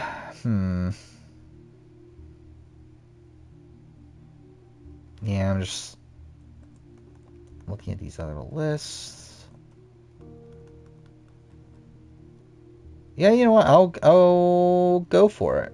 I don't think there's anyone else that's like super screaming out to me. Other people that haven't been picked yet. I'm going Earl Cole. I think Earl is definitely in the running. By the way, Ace is next.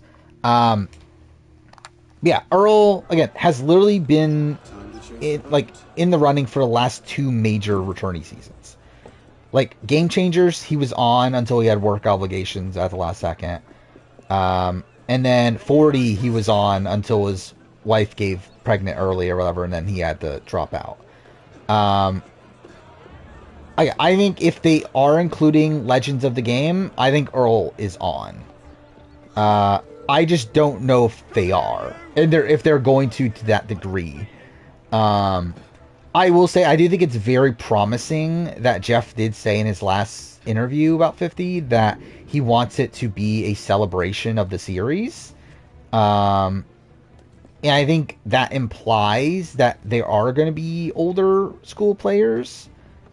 Because, like, again, you wouldn't be... Like, if you're just going to have all new era people, that's not really embracing the series. That's just embracing the new era. So, like, it comes off to me as if there's going to be at least some, like, older school players. And I feel like of those, I feel like Earl... Okay, what the fuck is happening? I feel like Earl makes a lot of sense. So, yeah. I do think Earl is definitely very possible. We're talking about Kelly Clarkson.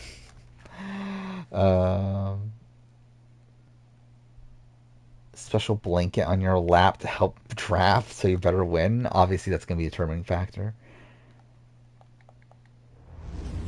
Time to chase a boat. I mean, I would love it if they do old era versus new era. I straight up think that is the most likely theme, is old era versus new era, and if that is the case, then yeah, Earl's probably on. If they're like really forced to cast that many old era people, I think Earl is on with that theme. But yeah, I think more likely, I would say, yeah, like 13, 14 new era, 5 or 6 old era, I think is probably the most likely actual breakdown. But I would love it if it is 10-10, though. Can pick...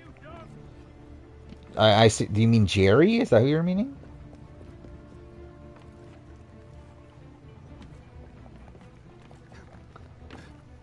Because US do a 24-person cast? I think it's very unlikely, just based on scheduling. I think it's very possible we get 20. I find it hard to believe we get 24 unless it's, again, the Ghost Island twist. Kelly Clarkson. Why are you picking Kelly Clarkson? I'm going to take the Michelle pick. I'm not fucking taking Kelly. Oh, yeah, no, I'm not fucking playing Kelly Clarkson on this round. I assume you mean Fitzgerald, right?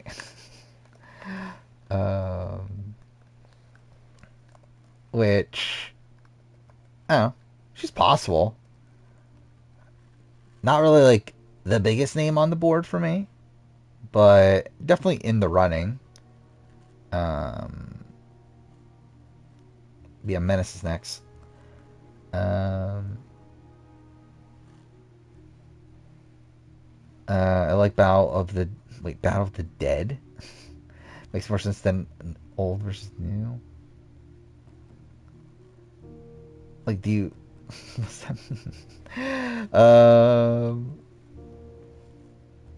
You mean like Battle of the Eras? Is that what you meant? I don't know. Excited for Challenge 40? I am interested.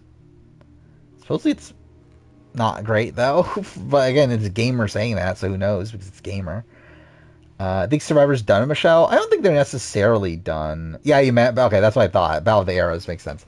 Yeah, it'd be cool. I doubt it'll happen though, because like I think the issue with it is that like, I guess like you would try to get what like tribes of 6 or something, but I mean, what are the eras? I guess like it's just like every 10 seasons, but then you have like 5 tribes you would have to do. I don't know. I just think it's very unlikely for Survivor to do it. Picking Drea, well, there we go. Yeah, Drea is definitely in the running. I do think over time, though, I don't know how fresh she really is on production's minds, but I would say yes, she is pretty likely. Ovi is next. I will say I do think there is a 46 player that has been mentioned yet that I'm surprised by.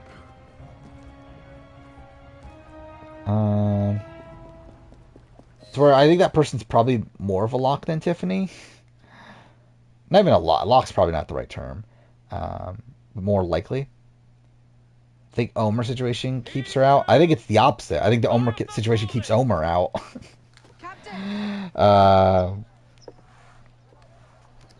Any problems? When did BB-8 land on my ranking? Or where did it? I don't remember. Top 10, at least. Liz Wilcox? Oh yeah, it's not even your turn. Yes, madame.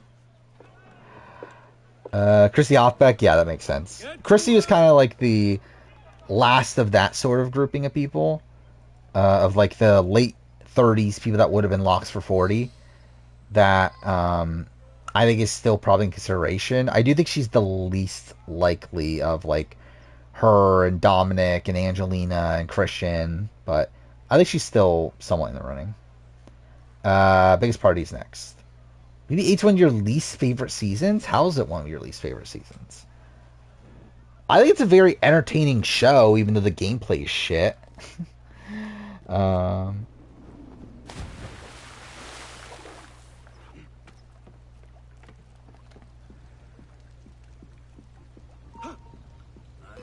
I agree. I do think that's something to take into consideration, as I do think production wants to stay away from like negativity, right? That being said, how much negativity is there? Like, I think the thing, okay, this is the thing with Drea. I think maybe the biggest thing against casting Drea is that Marianne is going to be there. Like, if Drea is there without Omer, I think that is kind of fine for the most part. I think the issue is that Marianne is also there, and Marianne is also anti-Drea because of Omer. So I do wonder if they would want to avoid Drea just to avoid Marianne calling out Drea and them having to show that on the show. But I think on paper, I think they wouldn't care and still cast Drea.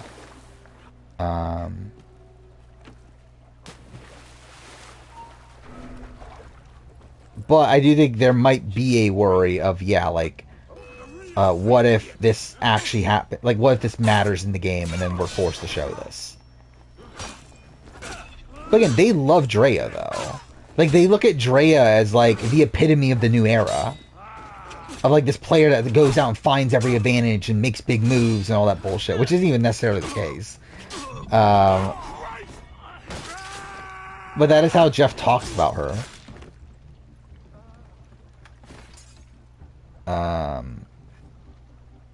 Yeah, the biggest party ever pick? Just want to make sure I didn't miss it. Yeah, I don't think so. Okay. Who wants to see Drea again? I mean, Drea was a casual fan favorite. Sia gave Drea the Sia Award. I think there are a lot of people that want to see Drea play again from a casual perspective. Biggest sister?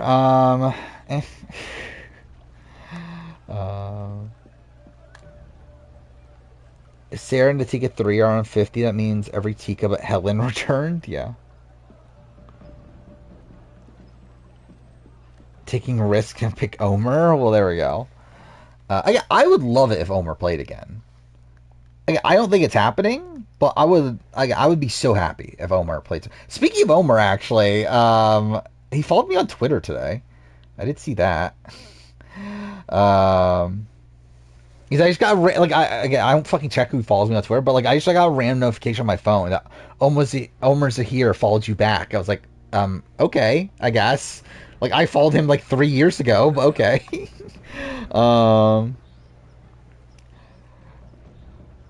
But yeah, I assume it's in relation to the winner ranking.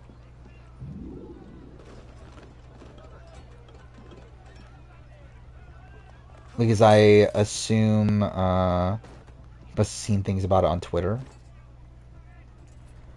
Kegger picks Hunter. Yep, that's who I was kind of talking about. Yeah, I think Hunter right now is probably on. I think the issue for Hunter is Jonathan, pretty much. Do they have both him and Jonathan on the same cast? I don't know. But, like, actually, really, I think Hunter might have overtaken Cody's spot at this point. Where I think the only thing keeping Cody in contention right now is Jesse. I think them wanting Cody and Jesse together is probably, like, the best chance that Cody makes it on at this point. No, game, please. Imagine he followed me, just to DM me about how much he hates me for putting Marianne so low. That'd be so funny. I go Sandra. Alright, interesting. I think there's other legends that I would go before Sandra, I think. But Sandra's also still a decent pick. If they're going that route, which again, I don't think they will, but if they do, then yeah. Sandra will very likely be on. Jakars is next. I would personally say Cassidy is very unlikely. But again, you do you. So pick Adam Klein, obviously. Imagine Adam Klein does get on. Okay, what the fuck? Imagine Adam Klein does actually get on, though. That'd be so funny.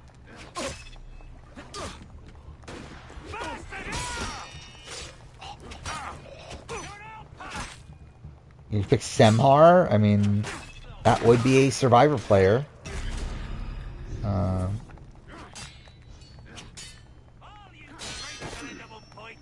Yeah, I think Priam's just wrong. If he I know Priam did a cast for 50. I don't know how realistic he was trying to make it, because if he is, then yeah, he's like complete. Okay, what the fuck? But yeah, he is completely wrong if he thinks Cassie's actually on. Going Xander. Interesting. Yeah, I think, in my opinion, I think Xander's time has passed. I think Xander's probably not on at this point. I just think there's too many other people. I think Xander's in one of these that probably got his spot taken by Hunter. But yeah, he's not completely out. So, yeah. He's only 23 right now. That's kind of insane to me. He's only 23 right now, but either way. Julian's ex. I mean, I don't think Shan's that likely either, but she's possible. She's definitely possible. Yeah, Julian is next.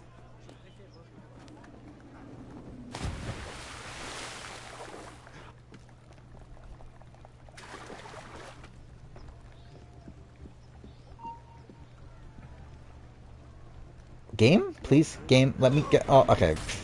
Oh, but there's just a thing in this game. You get stuck on like a billion things every time.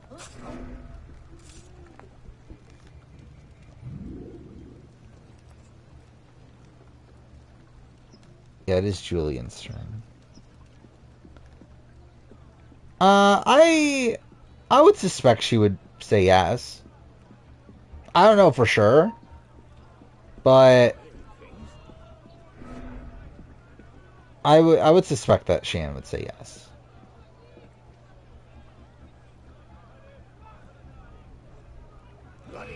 Okay, cool. But yeah, I don't know. One, I don't know what the interest is from production. Also, yeah, I think physically, like she does have her like back thing, right? So who knows if she even passes physical because of that. I mean, I think Erica just was never going to be on 50. I think is really just the thing. Okay, well this is gonna be shit. Going Maria, yeah. Yeah, I think Maria is definitely in the running. I think Maria is definitely benefited from Charlie also being contention. Where I think she is very likely if Charlie is on. But yeah, outside that, I think she's like, yeah, I would say like Tiffany and Hunter and Tevin are probably more likely than her naturally on a 50 cast. But yeah, I think Charlie being there would definitely boost her standing. But yeah, Gamer is next. Premium comments on your Reddit post, well, that's cool. Torgio eliminated by Kemi, obviously. That's obviously what would happen.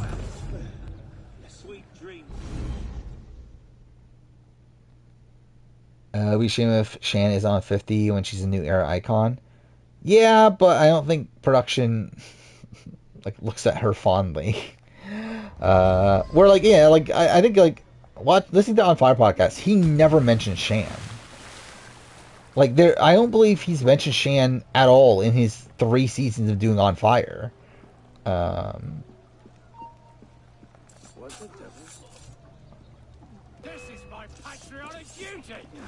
I don't think Hunter is a lock for 50. I mean, I don't think he's a lock, but I also think he's very possible.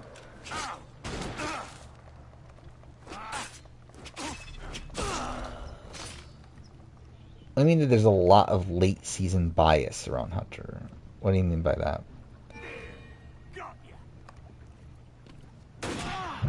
Okay, what? How did I get killed that quickly? That's the rumor, is that, yeah, production was not happy with Shan at Ponderosa. Production always rigs Amanda out of the game. Shan and Drew. Interesting. Okay, so... What was her last name again? Wasn't it like Smith or something like that? Yeah. What a boring last name. Alright, yeah. Shan and then Drew Basile. Which, Drew's Jeopardy run probably helps him, right? Probably makes it a bit more likely. Yeah, Julian is next. Emily has not been picked yet. Where I think the worry is that is Emily going to say yes? Because she has openly said that she would turn it down, but that was at the time of 45 airing. To where I think considering like she's been still pretty, again, she still hangs out with a lot of 45 people. She also again like felt like she was saying no just because like she didn't like the like idea of like social media and all that sort of stuff and like the attention she was getting. Where like I would not be shocked if like by the time 50 comes around she just says yes because it's still like a massive opportunity. But yeah, last we heard though she does not want to play again. Drew is still on Jeopardy. He has won 3 days so far.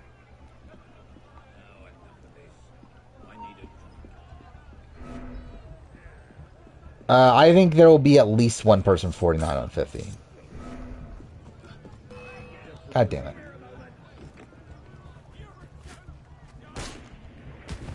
I'll let you switch. I'll give you Emily. Especially because, like, no one has picked since then. Or wait, who'd you... So, Drew. So, I guess I'll, like, just for formality, I'll ask, Julian. Would you have picked Drew if he was on the board over Kelly?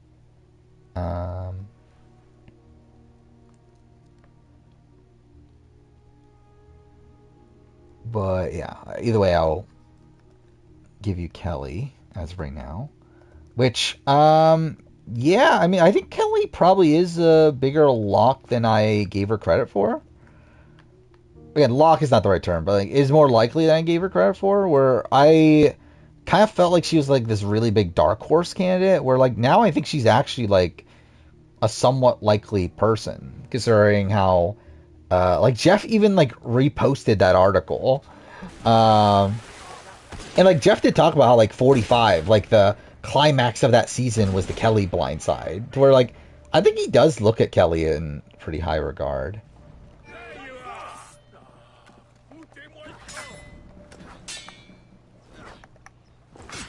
Please, I'm fucking pushing smoke bomb. Thank you.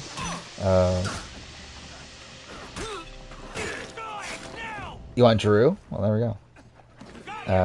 Which again, I think Drew definitely is more likely now than it was then. I think the issue is still that like there's so many Drews out there. But I would pick Drew for my cast. So that's something. Rangers next. Gonna go Boston Rob. Yeah, again, if Rob wants it, he's very likely in consideration. At least I don't know. Like I don't know if he like. Again, I just very much doubt they're gonna put these like really, really massive names on. But you never know. I mean, obviously, if they do, then yeah, Boston Rob is for sure there. If he obviously if he says yes, which I don't know if he'll say yes. Like obviously, the paycheck could definitely get him there. He has said that like he doesn't want to play Survivor US because like he doesn't feel like he has a shot anymore, which is again fair. So I feel like he's gonna need at least Edge to say yes.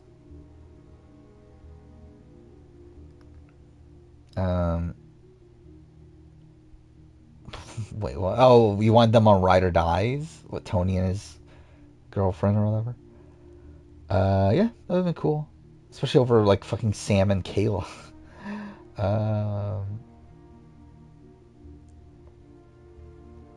Yeah, where are we at? I'm trying to like, again, like chat's going by a bit too quick.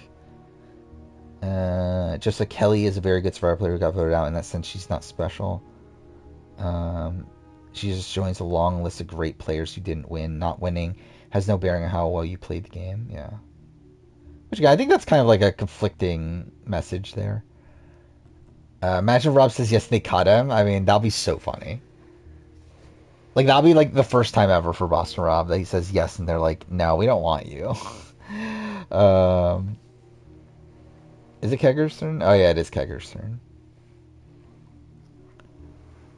Drew's your favorite nerd in the new era? I would agree. He's mine, too. I think the issue does stem from that, like... Oh, why did he just do that? That wasn't even dumb. But again, there's just like... Again, there's already like Carson, there's Christian. Even like Rick Devens is still like a nerdier guy. I don't know. There's like a lot of nerdy guys. Like even like Charlie, if Charlie is on. There's a lot of nerdy guys on in the running. First episode of Rider Eyes was really good. Yeah, it was solid. Season goes down. Really, actually, the first like 3 episodes or so are good, right? You're playing your Shot in the Dark, and what? Like, who are you referring to?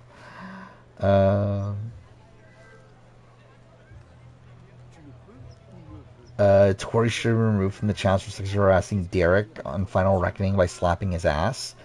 I have no memory of that, but sure.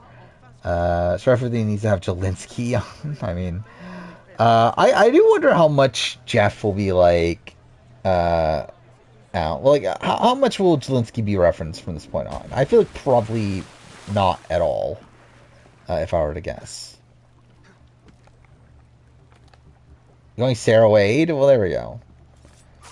I don't think Sarah Wade actually is going to be on, but it would be funny if she does get on. But yeah, Biggest Party is next.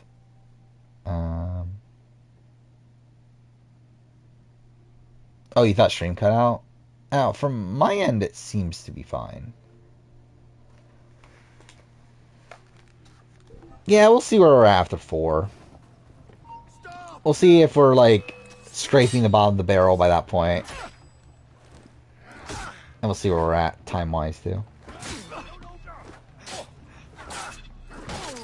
Boring pick by Austin? Yeah. I was wondering when Austin was going to get picked, because I do think Austin is definitely very possible. He did make one of my casting videos. I forgot which one. I think it was Second Chance. I think he made it on. But yeah. Austin, I think, is definitely possible. OV is next. Wait, did Yovivor and Lionmelon show up at the same time? But yeah, we're doing the Survivor 50 draft. Of drafting who we think will be on 50. You have gone Austin, if not for Kelly. Yeah, I think actually, as of right now, I think Kelly might be more likely. Maybe. Yvivor's your alts? I mean, what if that, like, if that's true, then that's pretty insane that you, got, two of your accounts at the top of the leaderboard. Also, I don't think we'll be on production. Have him as an alternate first season. Yeah, but I think like the reason I put him on Second Chance in particular is kind of like the woo factor of like he's like a guy that like has this like big thing to fix. That like, oh, last time he was what the fuck? What was that? But like again, like he has the like story of like, oh, last time he fell in love and that didn't work out or whatever, and like now he wants redemption, that bullshit. I think that's definitely something that could put him on the Second Chance cast. I do feel like, yeah, like in general, I think he's probably overshadowed. Davey, interesting.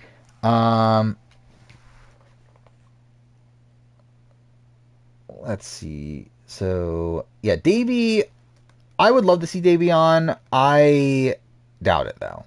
I don't think he makes it on at this point. I would just be surprised considering just how stacked the field is, to where he's not like as big of a name as like Christian, Rick Devens, Angelina, to where I do worry that he just like, again, just isn't going to make the cut. You think Austin has 0% chance? I really disagree with you if you think he has 0% chance. Menace is next. Yeah, the winner ranking posts are funny. I talked about it a lot earlier in stream. I 100%. Austin is way more likely than Davey. Like, by a lot. Like, I don't even think it's even close.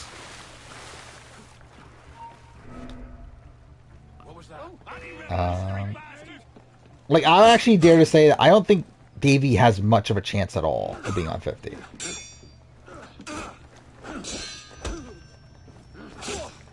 How's root canal been? It's been a thing. It's fine.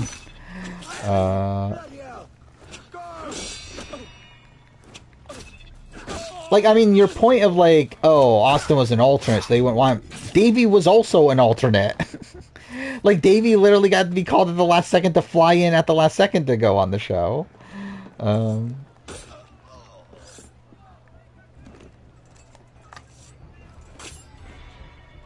Austin is also POC.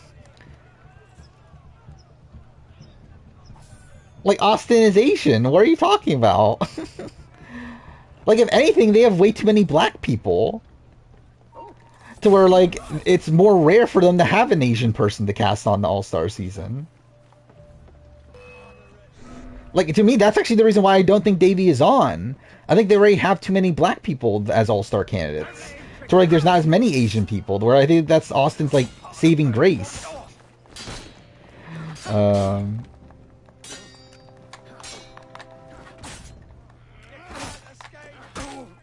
Again, obviously too many black people to cast from.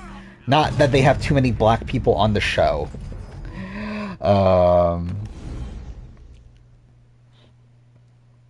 Did Menace pick? I doubt. Again, it'd be so funny if he picked fucking Semhar.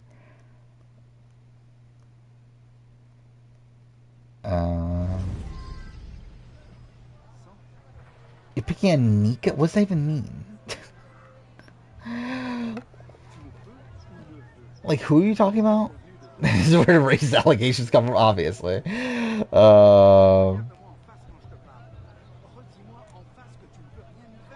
Tasha Fox.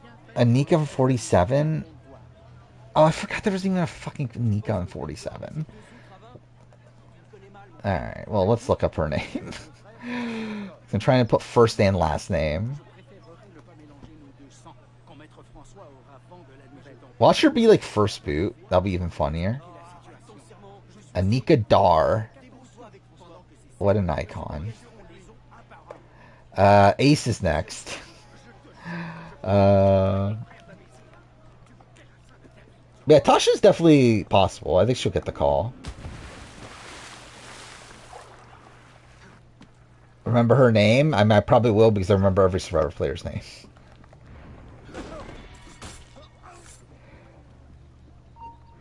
No, I don't think Julie is on 50.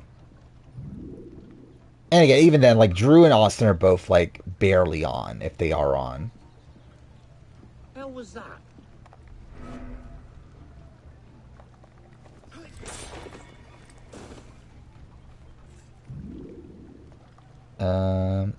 Put a top... Wait. Dude put a top 10 non-winning players where Roddy was 10. Oh. I think Roddy's high at 10, but I think Roddy is a decent player. I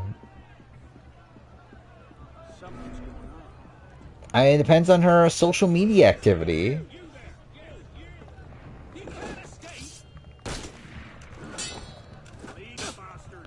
It'd be funny if she, like we have another, like, she ends up being, like, a Venus-style character again, and then, like, it just ends up being the same, that she, like, has this massive Twitter rant, and clearly Bruck's not happy with her.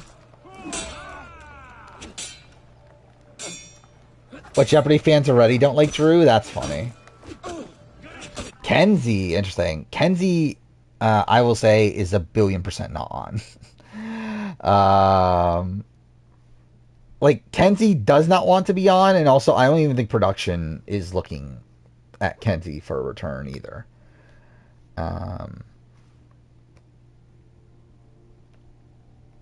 So really, of the new era winners, I think she's the least likely to be on, maybe outside of, like, Erica. But yeah, I think almost no way she says yes. I don't even know who I'm even going to go with at this point. Let's try to make sure every new era season gets at least returnee. I don't think they will. Or I don't think that's the way they cast at this point. They don't like being limited.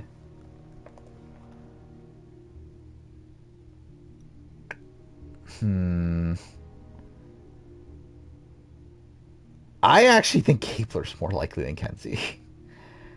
Mind you, too, that's partially because, like, I don't think she's saying yes.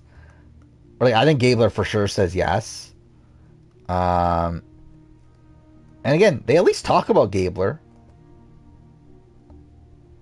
on, like, On Fire and stuff, so that's something. I'm looking at my second chance cast, and only 3 people have not been picked yet.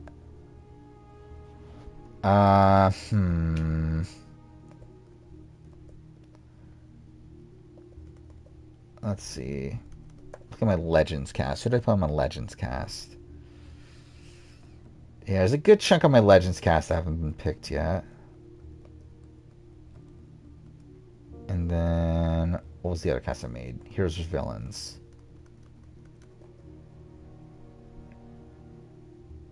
And I think, like, all but one? Yeah, literally all but one of my Heroes vs. Villains casts gotten picked already. That's kind of funny.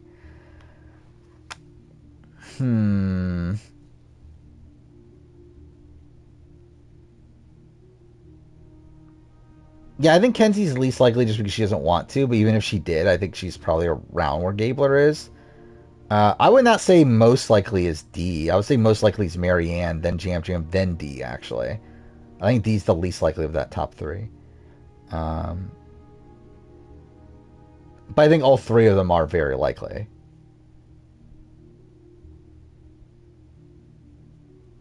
Gabler, straight white male, yeah. Doesn't help him. I wanted Jeff will rig for a straight white male. Wait, straight male winner for 49. I doubt it. Was this Kimberly production actually said that casting? Yeah, I saw this before. That yeah, someone was like, this person wrote a book on Big Brother, and then they got a like a cease and desist letter, right? Is that what it was? From CBS?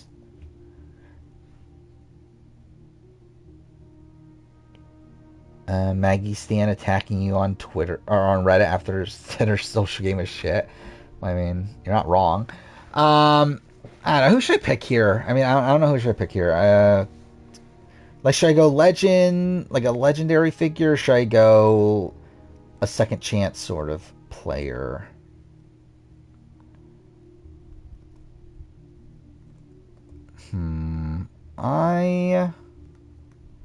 By the way, I find it really funny that...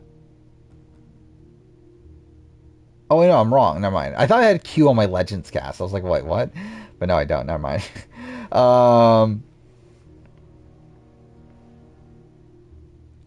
Yeah, I'll go Katura. I think Katura is somewhat likely. I would not say like a lock or anything. I think she's probably like middle of the road in terms of likelihood from 45, but okay, cool. But she's like one of the only people on my second chance casts, or like any of these casts really, that has not been picked yet. So like, whatever, I'll pick her.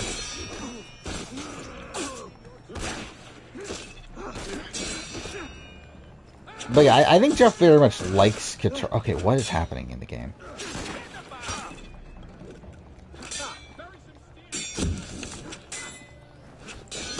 Didn't that book say that BB production sword never cast another? Yeah, that's what we're talking about.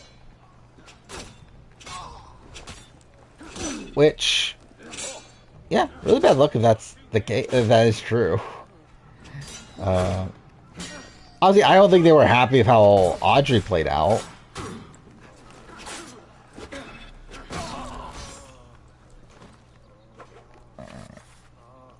Alright, finally got through that. That was bullshit.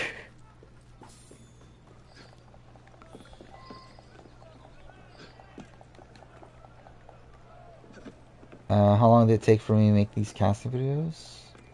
Or how long ago did I make these casting videos? 5 years was the initial ones. So like this is like I'm redoing these 5 years later. Like the videos aren't out yet. I haven't. I know I did record them actually. But the ones I'm talking about, like these are casting videos that are coming out later this year.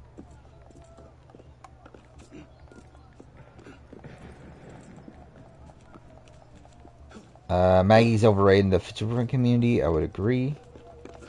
I think there'll be a what the fuck person. Like, maybe, but like I think the issue is that there's so many people to cast from that. It's like, is there even a spot for a what the fuck person? To where, like, I mean, maybe the what the fuck person's like Tevin, but he's not very like what the fuck to me, at least. I think it'll be what the fuck to, like, and a lot of the like, you know, casual audience and that sort of thing, and like even some of the Superfan community. But like, it's not really a what the fuck pick to me. Natalie Anderson, yeah, Good. I think that's a good pick. I was considering Natalie Anderson. Like when I was looking at my like Legends cast, like she was definitely someone that stood out, or someone that should get picked pretty soon. Yeah, Historic's next. I mean, like Sarah Wade would obviously be a what the fuck pick, but I don't think Sarah Wade's actually on. Lauren, actually, that's a good shout. Lauren could be a what the fuck pick. I don't think Kendra's on, but she could be. It wouldn't be like that shocking, for me at least. But yeah, like I think she would fit the what the fuck sort of like caliber. Malcolm wins Fall Immunity, or Denise Force Fire. Where's he rank on the win ranking? I mean, higher than Denise. I still don't think he's like super high. Like I think at that point he's essentially just like Jeremy or Tom but worse. So probably lower than them. Wow. Higher or lower than like Yule and Parvati.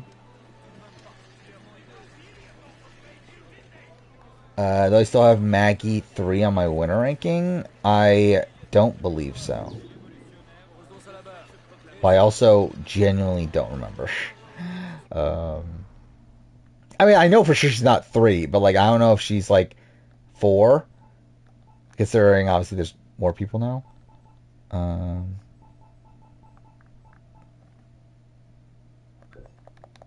much money do I have? Oh. Wait, did I just make it so I can't afford it? Yeah, fuck me. Alright, well, that's great. Franny, yeah. That's who I was also looking at. That's, I think at this point, my entire second chance cast has been picked outside of one person, I believe. Again, this is a cast of, like, I made the cast of, like, people who I think would be on a second chance cast, not who I would want. Yeah, there's one person that is that has been picked yet from that cast. Here's Villains. My Here's Villains cast. There's one person that hasn't been picked, which is a different person. And then Legends, there's still a decent chunk, but also I don't think we've been trying to pick a lot of these like Legends anyway. Benadav is next. Oh, he's no pick Swathi? I wonder. Oh, 100%. Yeah, picking someone for 47 is not that bad of a shout. Was this John Lovett being on Survivor so fascinating to me because he is going to be an active CBS reality community member? Like, will we see him at Watch Party? I mean, I guess. I mean, is John Lovett even that big? I didn't know who the fuck he was until he was going on Survivor. But I guess people do know who he is. Again, it is Nadav's pick. What do I want here? Do I even want any of these? I guess I want this.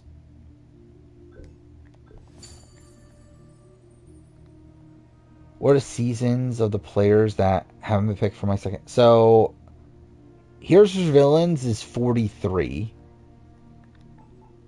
And Second Chance is 37.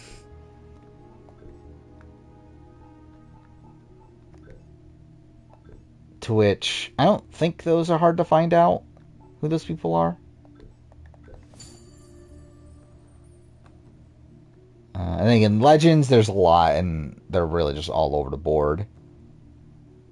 Though I believe every New Era person that was on my Legends cast has been picked. Actually, really, a lot of that cast has been picked by now. Yeah, so I believe 15 of the 20 have been picked for my Legends cast. So there's 5 people that haven't. Oh, obviously it's Allison. Yeah, Noelle is yeah.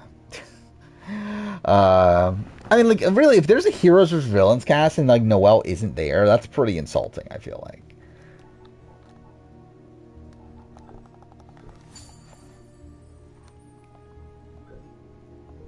Like, I feel like she's like kind of definition of like the modern like hero, from like a new era standpoint. It's modern Rupert, sure. I guess she's like modern, like, I don't know. Who is she modern, actually? I was gonna say like Stephanie, but she's definitely not on that level. Don't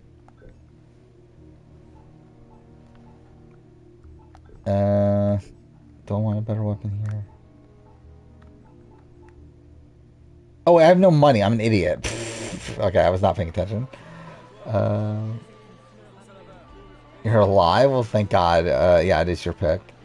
I might as well just say it. Yeah, Gabby is the other person. And, like, really, for me, Gabby is really in contention for that. Because, like, one, Christian. I think the relationship between her and Christian. But also, she's still, like, super present in the community. So, where, like, Gabby was, like, someone that was, like, really clinging on. Where, like, she barely made the cut. But I decided, like, you know what, fuck it. I think also, like, she helps with diversity mandate and all that sort of stuff. So it's like, yeah, I'll put her on.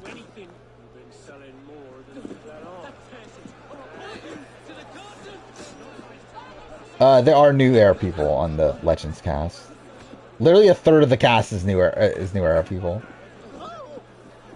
But again, this isn't who I think should be on a Legends cast. This is who I think, like, production would put on a Legends cast. Oh, 100%. Gabby is terrible at really, like, any social deduction game. Like, she has, like, brief moments of, like, her being okay, but, like, most of it is just, like, her being, like, atrociously bad. Get over here! I'll gut you along with the other sodding traitors! Oh, I was going the wrong way the entire time. Cool. Yeah, she's fun to watch, for sure. She's really bad. When's apartment tour? I mean, I'm more likely to do like a game collection thing than an apartment tour. And also, there's not much to show from an apartment tour. We're supposed to be doing a game room tour, as in my bedroom tour. It's essentially like most of what is like interesting about the apartment tour to begin with. Start playing choices? What is choices? I don't know what the fuck this is.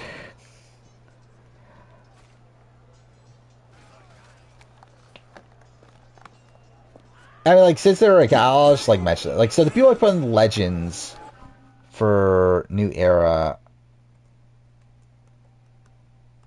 it was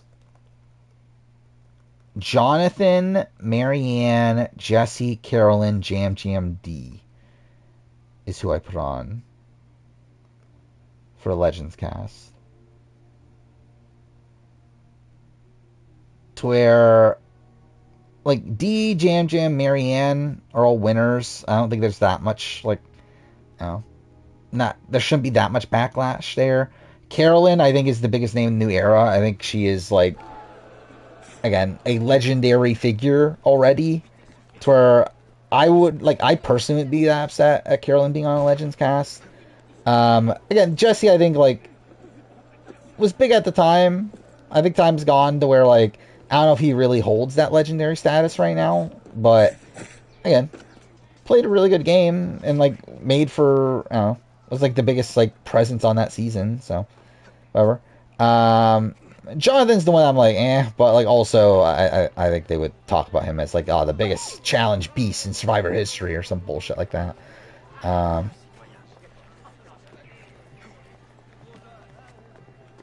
So I think they would like potentially squeeze him on. Ellie is a good pick. I mean, is she? She is a pick for sure. Oh, you did actually pick Ellie. Okay, well, there we go. Yeah, Ellie, I don't know. I think time's probably flown by. Like, I don't know how likely she really is right now. If this was like 44 or 45 or something, maybe, but like, I just feel like no one talks about Ellie anymore. Like, I'd be surprised if she's like that high on their radars. But yeah, Brandon's next. You want Noelle? There we go. Noelle's possible. I do struggle seeing her like making the cut.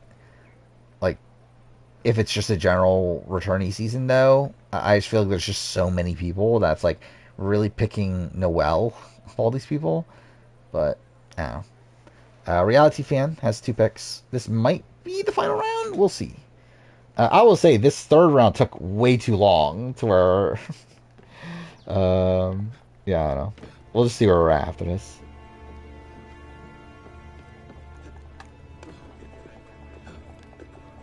Yeah, I never found Noelle particularly interesting, but like obviously I think they love the moment of her winning the challenge. And I think they do look at her as like big inspiration, that sort of thing. Oh, I did watch that. Yeah, Who Wants to Be a Millionaire? Big Brother. I would have won. So, yeah. The only like there were a couple questions that I would not have known right away. Particularly the BB14 preseason one. I had no memory of that. Oh, I would have known the Rob question for sure. I remember I watched that podcast live. Or like Rob called Steve and Johnny Mac losers for voting out Meg. Like I remember that podcast like as it happened.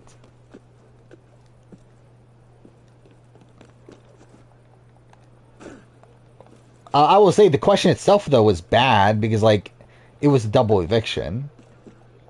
Because like the question is like who got evicted on the night that Rob said they were losers. Well, like both James and Meg got eliminated, so it's like it's a bad question, but and the answer's not that difficult if you are into RHAP. Just go back from seeing Inside Out 2. It's great. Well, that's something.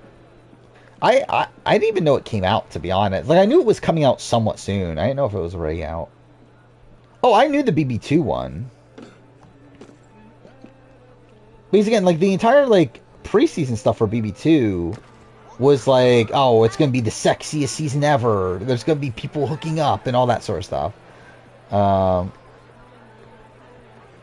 Actually, I just realized, did I ever get new equipment? I should probably check.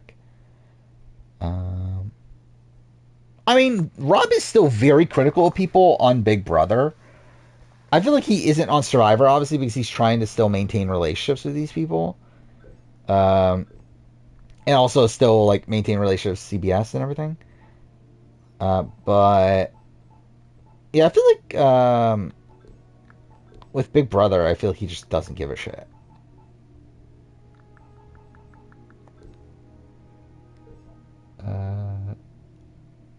Did I misplace a winner? Not in my opinion. In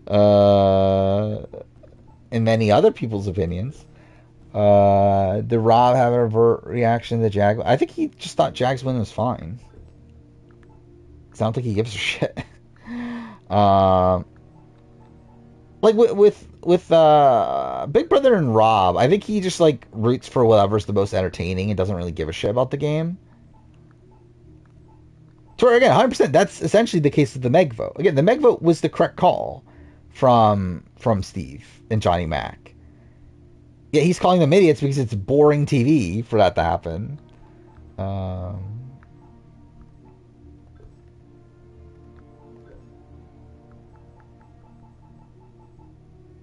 Again, my mistake is reading the comments. It's literally what it says.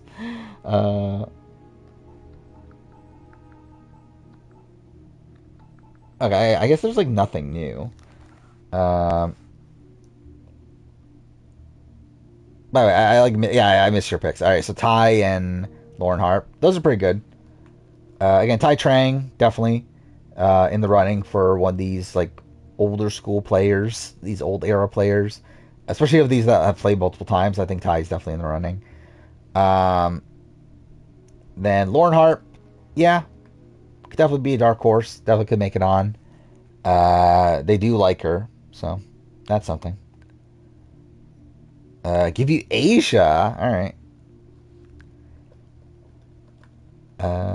Asia Welch off the board. See how that goes. Watch her be first boot. I'll make it even funnier. But yeah, Nadav is next. Oh, 100%. I think Lauren is 100% more likely to come back than Ellie. What mission is this? Oh, this is another assassination already. Yeah, I think we're going to stick to 4. I think the draft took a bit too long at this point.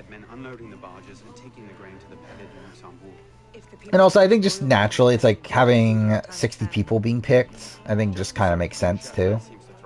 Madame Levesque is yours. I'll find the stolen grain and try to get it out of there before anyone finds it. Stay out of trouble. Great Paolo's winning? Maybe? I don't know. I really don't give a shit about the go. It's like, yeah, maybe. I mean, Jason, I think, could also win. That was his name, right? The cook guy. I don't even remember what his name is. I think that's his name, right?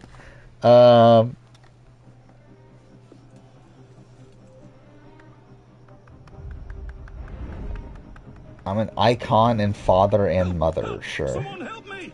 Hand over the powder! Jason Smith, what a generic name. Carolyn Rivera was not picked yet. So she is, someone you could pick here. Lovely party. You've outdone yourself this time. Yes. Now pray. Your name is unique, sure. Alright, Carolyn Rivera. I mean, she's a maybe.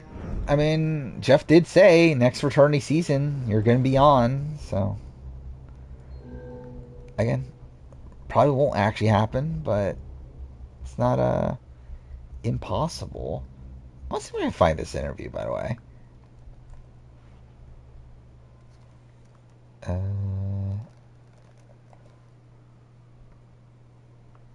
Yeah, I think I found it already.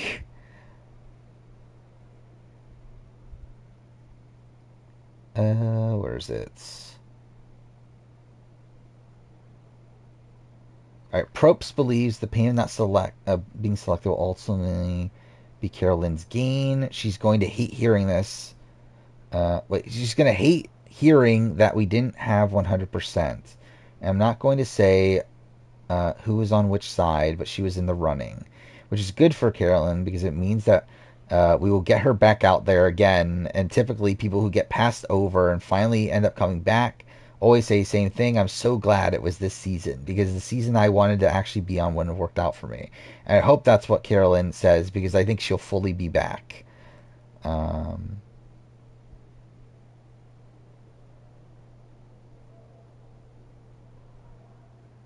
Yeah. I thought there was a more direct quote than that, but that's still pretty big.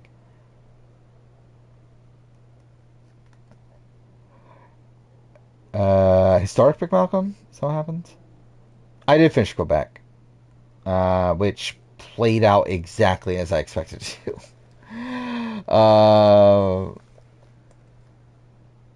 Yeah, Malcolm off the board. Again, good pick. I'm surprised he fell this far.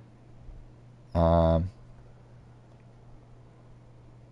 yeah, again, I think Malcolm. I think of the players of that era that played multiple times, I think one of the more likely. Still, I don't actually think Malcolm's necessarily going to be on though. But again, I think at this point in the draft, though, I think Malcolm definitely is a very solid pick. But yeah, Tack is next.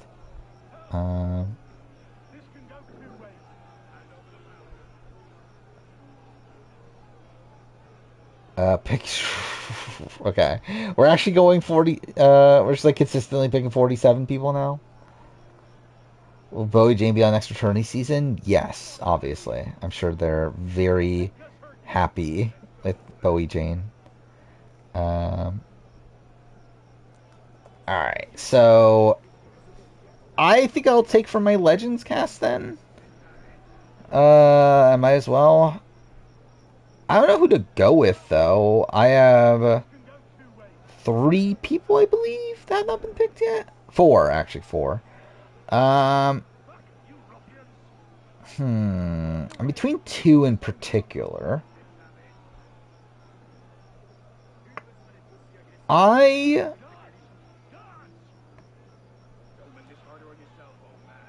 will go.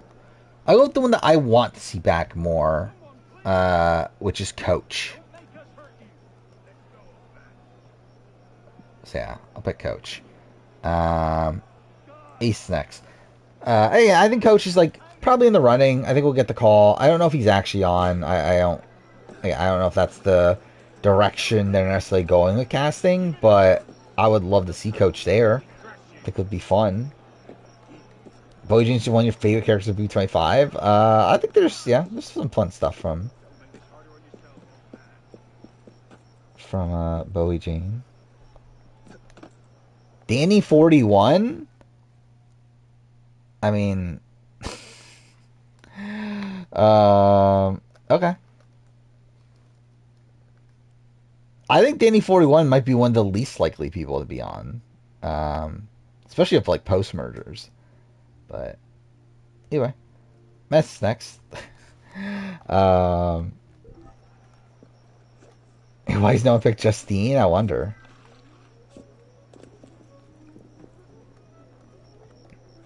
Yeah, that's kind of the last I've heard, is that Coach talks about like how he thinks he still has like one more in him.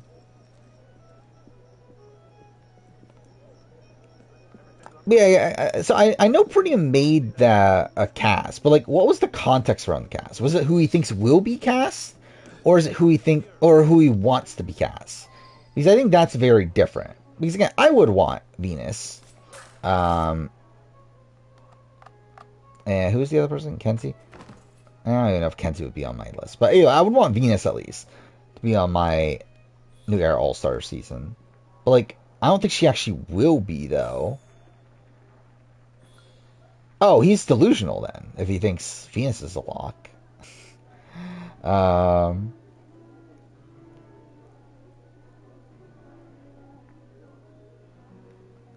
yeah, I think he's like really wrong. Actually, what is with everyone thinking Venus is a lock, though? It's very strange to me. He's like, didn't Iron Out say the same thing? Like, why are people thinking Venus is a lock? Like, what is giving people the impression that Venus is a lock?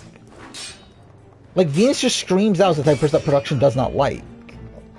It's like, I feel like everything there is, like, not what production likes. Like, she's essentially, like, the Courtney Yates 2.0. Which, again, technically Courtney was on Heroes' Villains, but again, you can clearly tell the production never, like, adored Courtney Yates. Oh, I think that 100% sticks. I think Ghislaine is essentially just Jeremy Collins.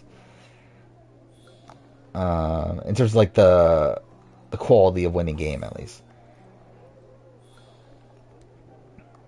Need Sarah Beth back with Natalie and Sheila. I mean, I wouldn't be opposed to it. Won't happen, but I wouldn't be opposed to it. Did I ever buy more lockpicks? Yeah, I didn't. I'm a fucking idiot. Okay, cool. Coach Story doesn't feel done yet. Yeah. Kind of. I don't know. I can see it being done, but like I would still like to see more of it.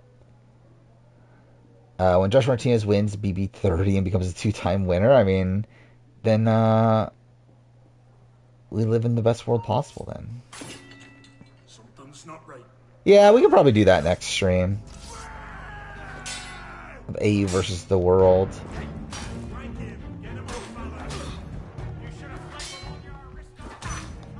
Yeah, that's what I said. Like, I think his 23 ending is actually pretty good, if that is going to be the last we see of him.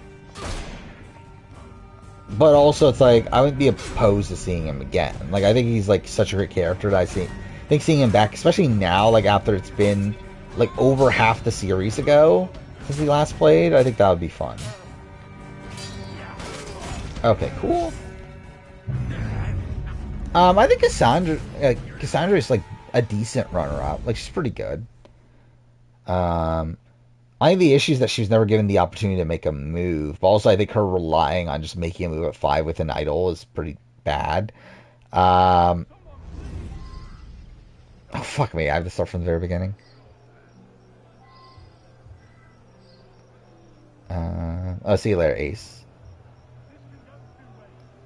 Where are we at the draft? Oh, yeah, Menace. It's Menace's pick. I believe Coach was called for 40.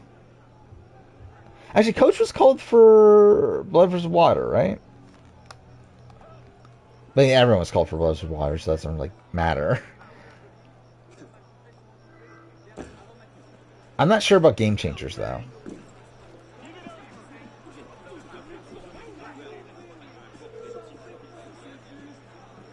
Will we ever get a 2-time Big Brother winner?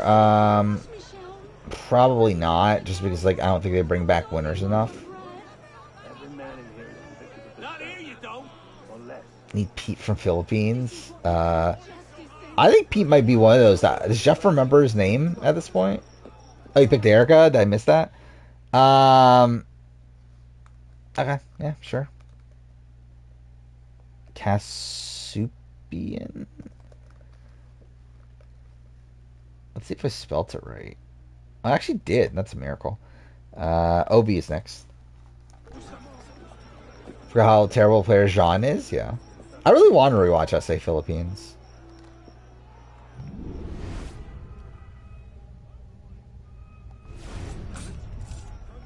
Actually, is there a merchant outside? I should probably try to buy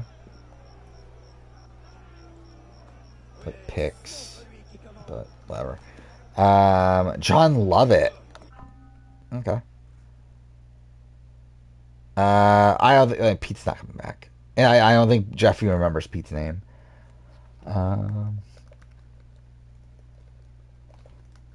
Like I think that's an era of the show where I could definitely see Jeff just not remembering those people. And I feel like Pete is one that, like, just in general, Pete is someone that I don't think he liked at the time. I think Pete just fits into like the sash and the like Albert kind of mold of this like kind of like smarmy like younger guy that I don't know, I just never liked that archetype. Wait, I'm pushing all the wrong buttons.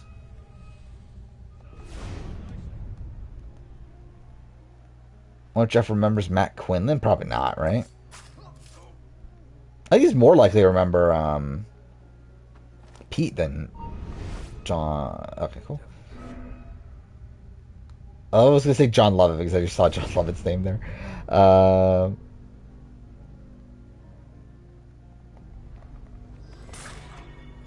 Okay. Actually, I forgot whose pick it was. Yeah, it is your pick. It is Big Safari's pick. Chromebook's not allowing you to see the Google Sheet. That's kind of strange. Don't know why it's the case.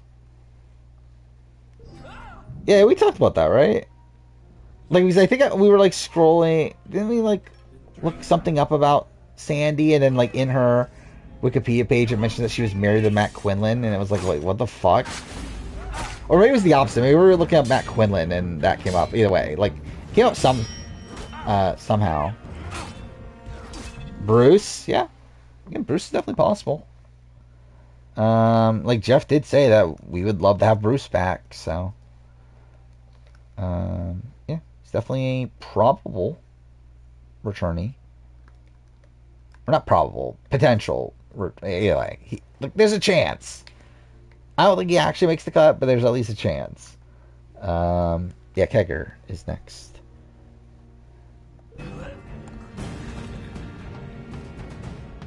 I wonder if he remembers Alex Bell. That'll be on the border, I feel like. But considering he doesn't even remember Matthew, I doubt he would remember Alex, right? I could tell you who Sandy from Ace 19 is. I mean, I couldn't until I looked it up.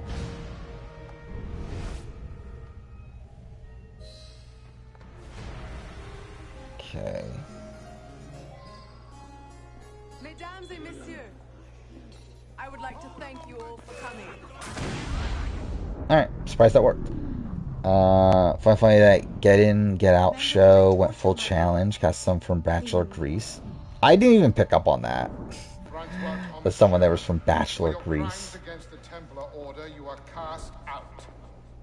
I mean, it's weird that, like, it's even half and half, because, like, there's normal people on there, right? But it's even, like, someone already picked Jerome, actually. Like, Attax picked him, like, what, 6 picks ago? Do you think Matthew's possible? I would say possible. I would not say likely, by any means. But, again, potentially. Did I enjoy Avery on All-Stars 4? No, not really. I found it really underwhelming.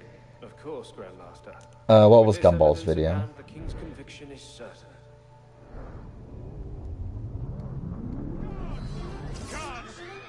Alright, well, let's see if this works. And, of course, I still get shot despite me using the smoke bombs. That's great.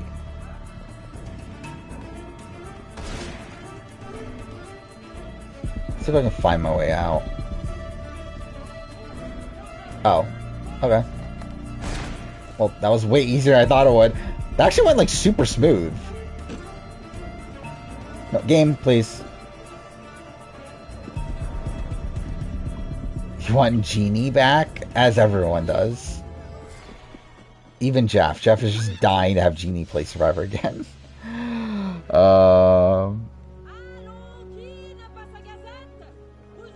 Is TK on the board? TK is on the board, but why are you picking TK? Matt Blankenship could be another... Yeah, Matt Blankenship definitely is on the board. I find it tough to believe they would pick him. Well, I would say, like, Austin is definitely way more likely than Matt Blankenship, but yeah, I mean, there's at least a chance. Okay, wait. So I want to change the hood. Oh, wait, this is the ridiculous looking one, right? The one that, like, glitches out in the cutscene. Wait, no, wait, where is it? Did I get a hood?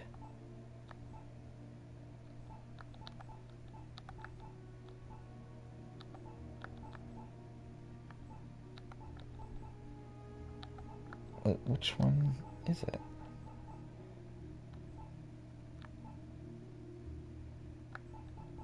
Whatever, I'll just keep what I have.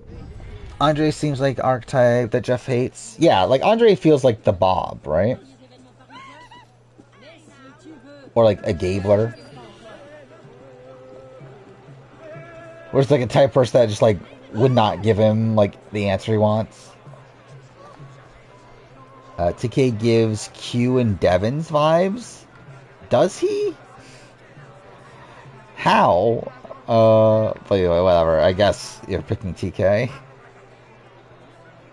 I never once considered picking a 47 person, but okay.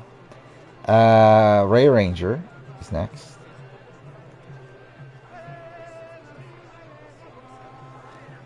IELTS new video is about Survivor players who tanked after the merge. Sherry, Romeo, Ryan, Denise, Carla. That's about right. That's a pretty good group. I think Ryan is, like, the big one that, like, I remember the most. But yeah, I think all of them are solid answers.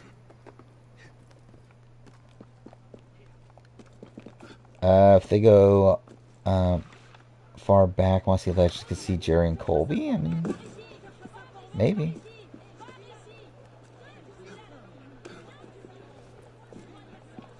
Gumball. Oh, I forgot about that. Yeah, I did see that. Like, Gumball did the video I wanted to do. But I just never got around to it. But, yeah, it's fine.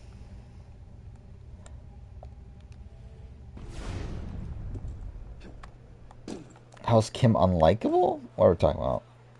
Kim Spradlin? Yeah, I wouldn't personally say she's unlikable. I would say she's not interesting. Where it's not like I hate Kim Spradlin. I just don't think she's that good at TV. Go Ethan. What? Ethan Zahn? Like, freaking Ethan Zahn? Okay. Alright. Jakars is next. Genuinely just, like, talking about my favorite, like, Ethan Zahn is, like, probably one of the least likely people to ever play Survivor again. And it's just that I don't think production wants to see him play again, and he has reiterated over and over and over again that he doesn't want to play again. And that, like, him being on Winners at War actually gave him, like, trauma from, like, his, like, him, like, battling through cancer and everything. To where, like, he has, like, absolutely 0%, like, I don't know, that didn't make sense. Anyway, he has no interest in playing again. To where, like, yeah, Ethan was not anywhere close to being off my radar of someone to be picked. What do you think you're doing? Stacey Powell's on. Stacey Powell is more likely Ethan's on at this point. Is there Lauren O'Connell? I mean, sure, I'll give you Lauren O'Connell. Lauren O'Connell, like, is probably just forgotten about at this point. But, I don't know, maybe there's a world where they call her. They'll be more likely Ethan. But, yeah, Jakar's next. I mean, yeah, again, like, we're not going to do, like, a poll or anything for this, so there's not a real, like, ending point, or end thing, I don't know, whatever. There's no, like, results we came from this now, so it's like, yeah, might as well just go to sleep. When Survivor 50 is Rivals and Stacy and Coach. Imagine that's the rival they bring for Coach. That'll be so funny. Imagine it's Coach and Brandon Hance. And which show did you watch?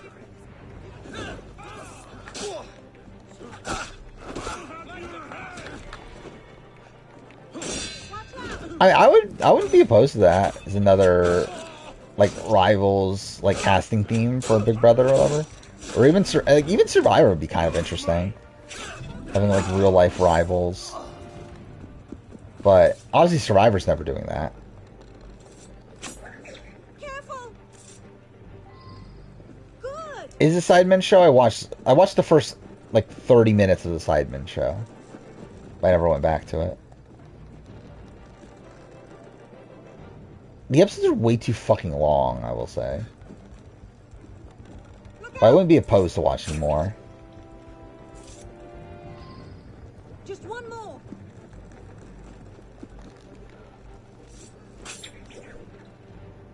I like Edna Ma. I don't mind her.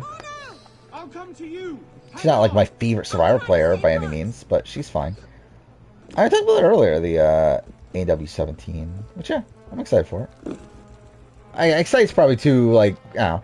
I'm interested in it. I think it'll be, like, I'll watch it, obviously. I think it's, like, I don't know, obviously putting the show back in the better direction of what it has been since COVID. The wind is picking up. You'd better hurry. Yes, thank you. Yeah, I know Manrika is on, which is funny. How you plan to get down? I believe, like, there's also, like, one of the people on there was also on, like, Love Island, right? Like, in general, it's, like, the most random cast ever made. Watch and laugh as you crash into the river, Count. I'm gonna go Matt Blankenship. Interesting. Yeah, Yule... So, straight up, I put Yule on my Legends cast. I don't think Yule will actually say yes, though.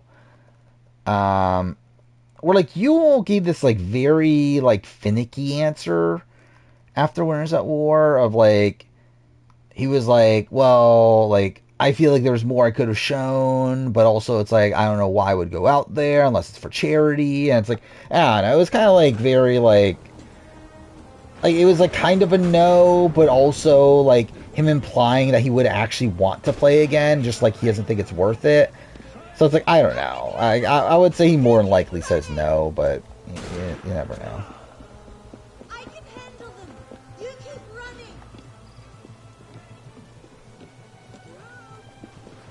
I mean, yeah, and also, like, even if he said yes, though, I don't know if they even cast him anyway.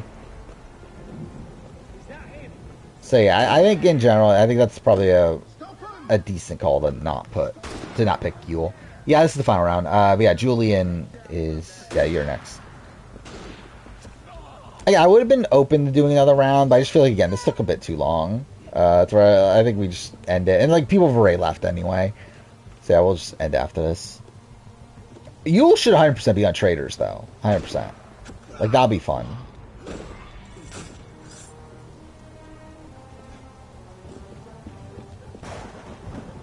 Yeah, Kendra could be the what the fuck pick. Ruth Marie Millman, the winner Strive 50, I like it. Sure, why not? It'll be funny. At least that'll be something.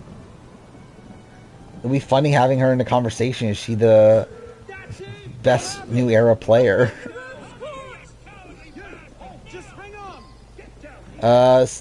Sophie's possible. I would say she's not the most likely Winners at War person, but she's also one of the few that is possible.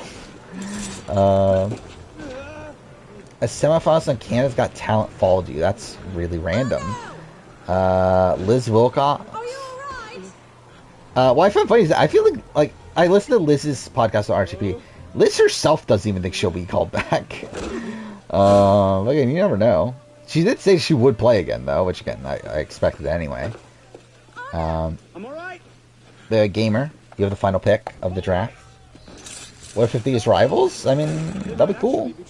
I doubt it, but that'd be cool. The Kendra's a chance, like a chance. I don't think she's particularly likely, but like, yeah, there's a like theoretically a chance. Yeah, I'll consider going back to Inside, but I'm not dying to watch it right now, though. But again, I kind of made the decision I am going to watch the challenge spin-offs before I make the spin-off ranking. Just because I just don't remember the seasons well enough. Well, like, I should say, I'm only going to watch certain seasons. I'm going to watch Champs Versus, and I'm going to watch All-Stars. All-Stars 1, 2, 3. Everything else I feel like I still have a solid grasp on. But I feel like those are seasons that I don't remember as well.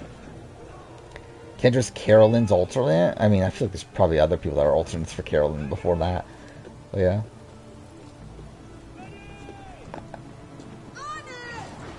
Pick Matt because I think he's more on the radar.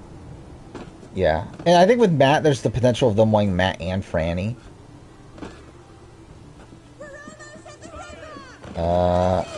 Yeah, I feel like I have a decent sense of World Championship. I don't feel like I need to rewatch World Championship. Wait, what?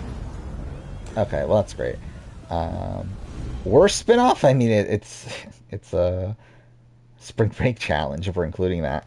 Like, it's gonna be on the ranking. But like a non-Spring Break Challenge season, I think it's Champs versus 1, if I remember right, or Champs versus Stars 1. But maybe it's like Argentina or UK though. I'm not sure. I don't remember anymore. Nora? Oh wait, that's not. Wait, who's pick? It's Gamer's pick, right? The Gamer ever pick? Oh, take Rob C. Okay. Oh wait, you really want to take Rob C. I will say I don't think Rob C. is the most unrealistic pick. Too bad Andy might be a better pick though. Yeah, that's an okay pick. So there we go. That is the draft.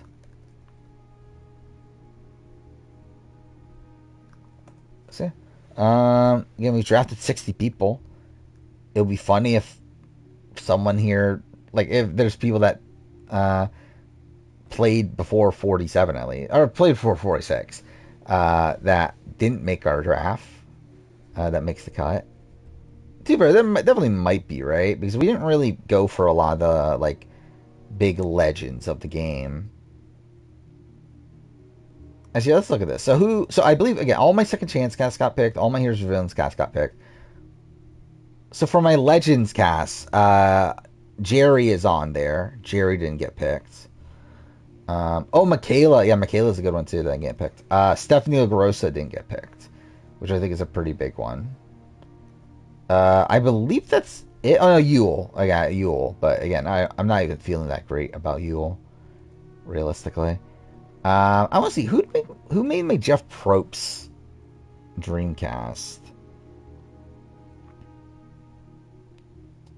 Well, I guess this is like just like Cochran is there, and it's like Cochran's never going to be on. Ben is there, and Parvati. I think those are the only ones that we haven't talked about. Yeah, I guess that's it. Anyway, I just want to see like who is the best team of like most realistic people. So like, I think with Gamer, it's like Emily might say no. Shan is definitely a question mark. You know, we literally don't know anything about Andy, but Carolyn is very likely. Might as well continue playing this, right? But with Julian, Q is very likely. Maria is a question mark. Kelly is possible. Liz is probably not. Jakars, Carson, possible. Xander, probably not. Drew, question mark. Matt, probably not, but not impossible. Ray Ranger, Jesse, probably. Sandra and Rob, like, really comes down to theme, but I would lean no. Then Lauren O'Connell, probably not. Kagger has Caleb, which is pretty likely. Hunter is pretty likely currently, but could definitely be replaced by the time. Sarah Wade, I would say probably not, and then TK, I would say probably not, but, well, I guess not as of right now, obviously, but, like, obviously, yeah, who knows. Biggest party, D, Omer, Austin, Bruce. I think D's very likely on. Omer, like, who knows? Probably not, though. Austin depends on how the cast breaks down.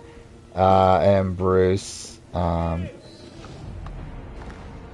would say, is possible. This is taking too long going through every single one. But anyway, like, I think Ovi, like, just going through, like, the good picks. I think Ovi has Jam Jam, which is good. Everyone else is like a bit up in the air. Menace has Carla as a good pick. Drea is a potentially good pick.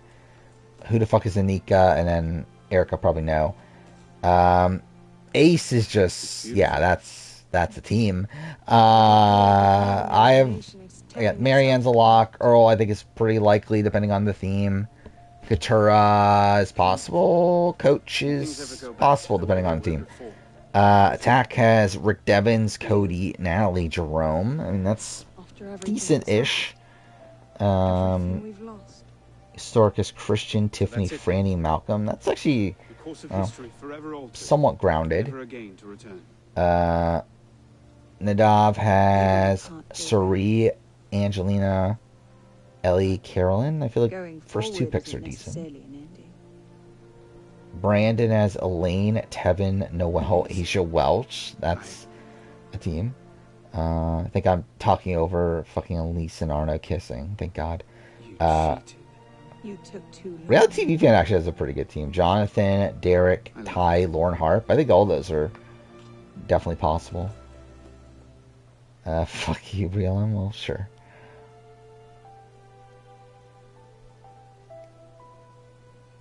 They made a Wikipedia page for it.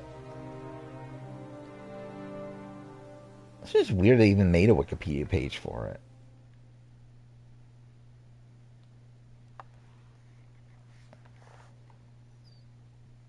Padding 0 for, I mean, the fact that you picked Elaine first pick is kind of insane to me.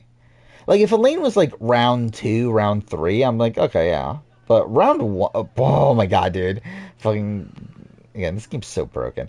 But yeah, like, the fact that you picked Elaine first is a choice. You looked so peaceful, I didn't want to wake you. Je t'aime, Elise. Yeah, he's like, who'd you pick after that? Oh yeah, Tevin, I think, is, like, Tevin would be a more understandable first pick to me than Elaine. Someone will come and collect it. Surely. And what's the All-Stars 5? Again, spoiler for All-Stars 5, but what's the All-Stars 5 spoilers?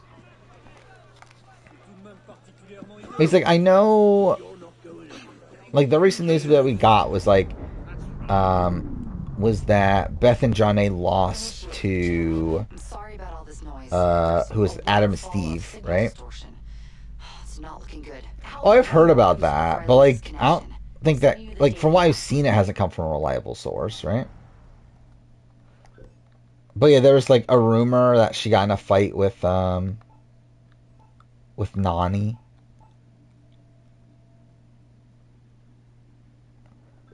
But, like, I don't believe it's, like, I don't know, from a reliable source, from what I understand. Oh, I can't afford anything.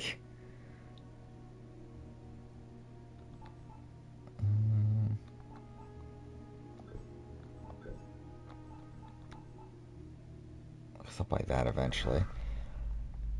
You're close to the goal, okay? So hold fast. But yeah, if it's true, then at least Nani's bring entertainment then. So you'll have to find it yourself. Bishop out. Shouldn't they don't make wiki page for all the Survivor winners anymore? I mean, they don't need wiki pages though.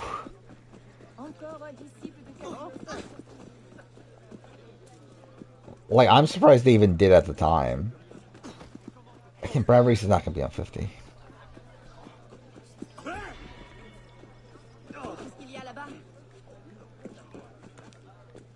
But yeah, I agree that, like, I think Drew being on Jeopardy helps him.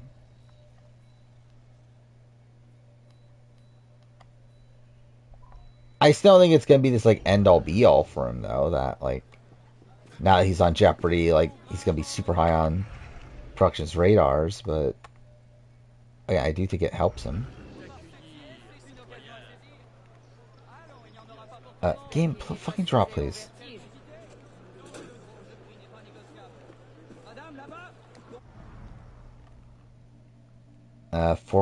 Fuck Tori Deal, she sucks. I would agree. Guess who the only new era winner has a wiki page is? Oh, is that what you're, like, is Gabler the response to that? I mean, like, to be fair, I actually might have guessed Gabler. It would be between Gabler and D. I think I would guess Gabler, though. It's not Gabler. Interesting. Who would even be that? Like, who else is that notable enough to have one?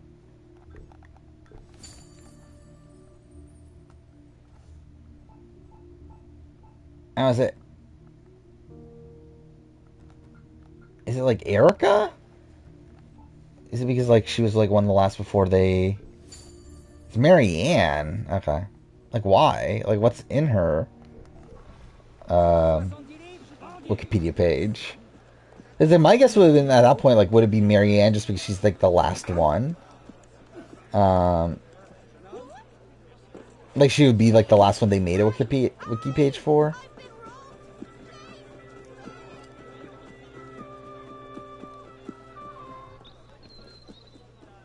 I generally don't care about the debate enough to even make a fun prediction.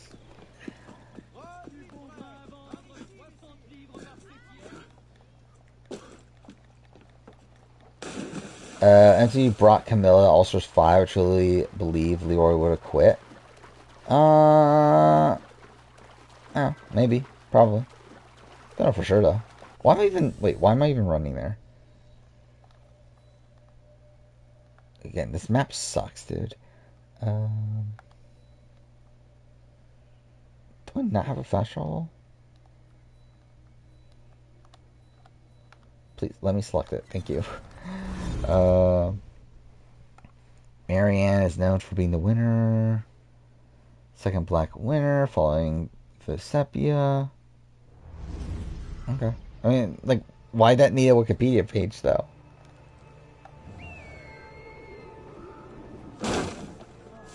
How would every post-19 showmance do an Amazing Race? You'd think Tyler and Angela would do pretty well, right? Jackson Hawley. Would they do that well? I mean, obviously they do well physically.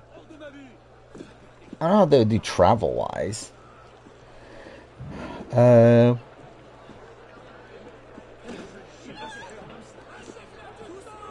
I'm really about like when like with all these couples aren't even together anymore outside of AmeriCorey, right? Also, it's disgusting that you put fucking Core America there.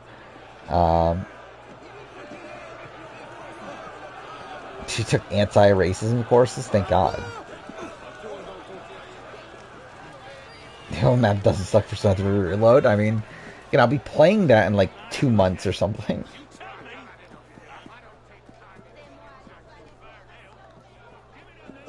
Jackson Holly, I think they lasted a little bit, didn't they? I think they lasted like a couple months. Yeah, like AmeriCorey's like the only couple there that's a real couple, but also they would also like suck at Amazing Race, I feel like.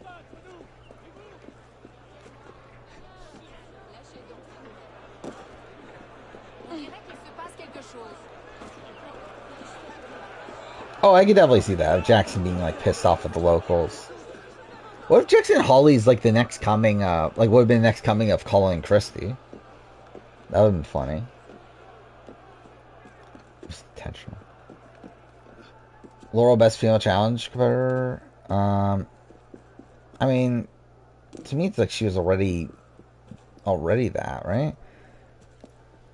If not her or Evelyn. I mean, like I don't think All-Stars 4 does anything for me though. Like, All-Stars 4 doesn't really change that for me, where, like, the entire show is just such a... I don't know. It's all, like, just such a, like, joke, I guess. That's, like, I don't really take much from this season.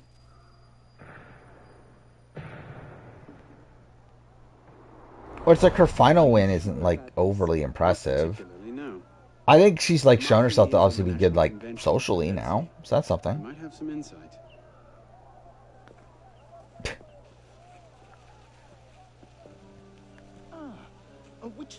Marika's exactly how she was on Circle. That makes sense. 7 nuns seducing a parish priest. Challenge 41 champion. It'll be fun. I would like that. No force in heaven or on earth. Dominic and Jonathan. Dominic probably like 60%. Jonathan probably like 70%. I think both likely, but not locks. I've always had Laurel higher than Kara on my like best competitors of all time list.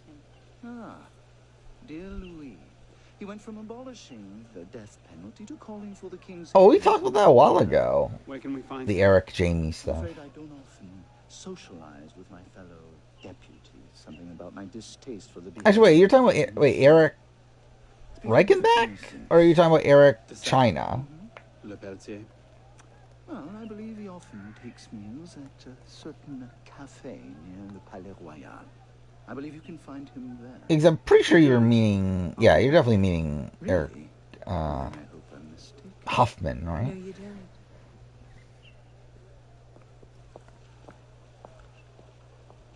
don't. It's like moving a lot of pieces, but Penner took Lisa and Scoopin's deal mate the final 3, then wins. Whereas I mean, that's like way too far out, but I don't know, he's bad still. He's not that good still. I mean, like probably middle tier, maybe like around where Adam is. Make sure you clean those windows properly this time, or Mr. It's not that good still. Still being targeted for like a lot of the game. Like has to win immunity at final 11 or whatever it was. Citizen Talia.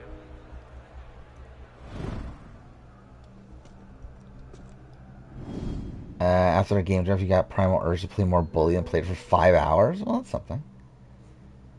I've only had time to play games. Oh. What is this?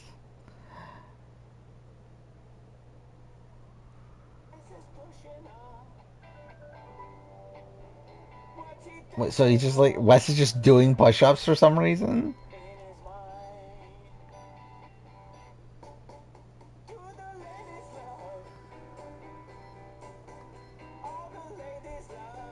What the fuck is this? Okay, that's such a weird commercial, but okay. Oh, this is another assassination? I forgot this end game really goes by pretty quick in this game.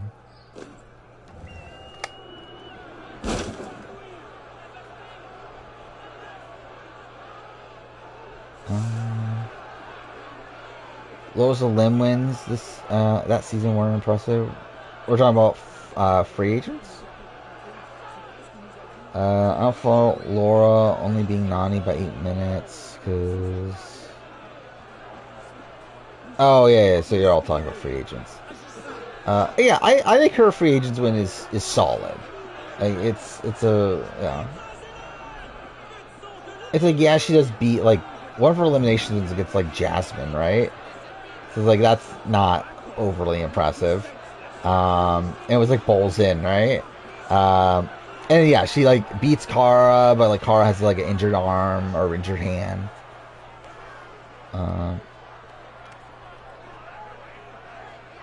Then what? She beats Anissa, right? In the Hall Brawl style challenge.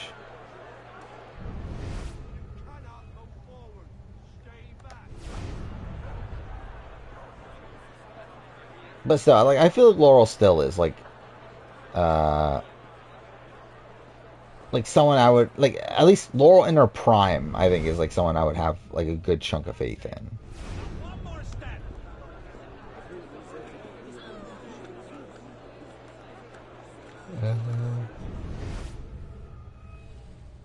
Yeah, was it 9-0? Like obviously, yeah, her record was like pretty insane until obviously it wasn't anymore. Yeah, her record like now isn't that great, right? It's like what, like 9-5 or something. Like, what's her record now?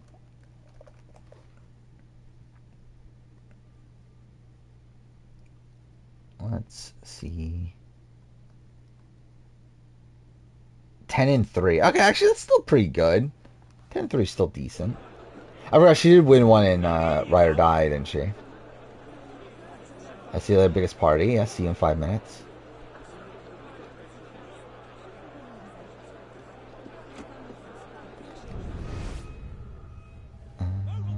Where should I even go here? I mean, kinda, yeah. It's essentially more of like a purge challenge than an actual elimination, but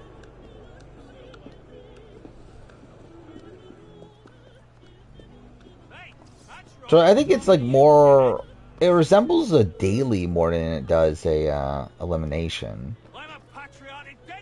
Like theoretically, like I guess like on paper it could be looked at as elimination, but I feel like just the way the like challenge operate and everything feels very much like a daily. Yeah, you got something to say? That's it, break your full neck. Okay, just kill me. What the fuck? Drank 4 primes yesterday? You want something? Like regular primes or prime energy? Because isn't there a difference? Best political player in challenge history? Nah, I haven't really thought about that much. But I know, like Kenny's pretty good. Like bananas is a weird one.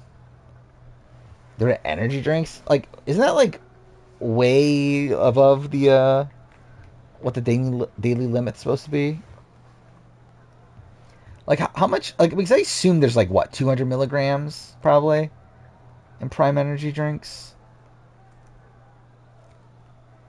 of caffeine, obviously. Yeah, it's 200. Yeah, so you drink double the amount of the daily intake of caffeine.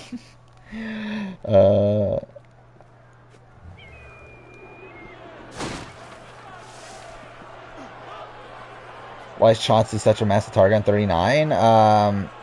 Because I believe he was like pre-gaming against the Ride or Die people, right? And like they knew that.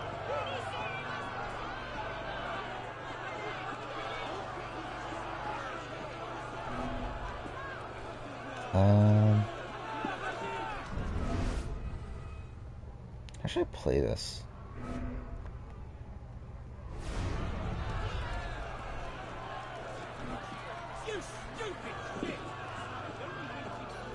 Lore Celebration, World Wars 2 is an all-time great challenge moment. I would agree. I think that challenge, just in general, is one of the best moments in the challenge.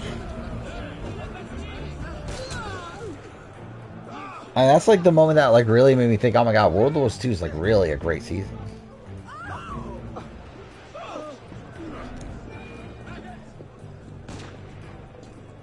Actually, A&W's on a break, right? Isn't that a thing?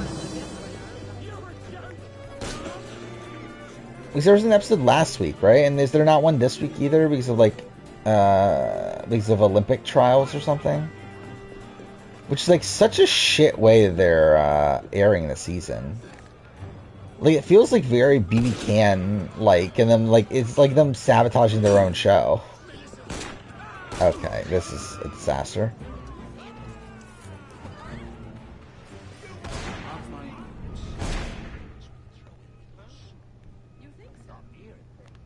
Alright, let's see if I can still get this. I probably can't because I have no... yeah. Yeah, I'm fucked. There's no way. Where's Panama in season ranking? Like... where did I land it, actually? It was originally 20, but I think I dropped it mid-editing. To like... it's probably like 21, 22 or something like that.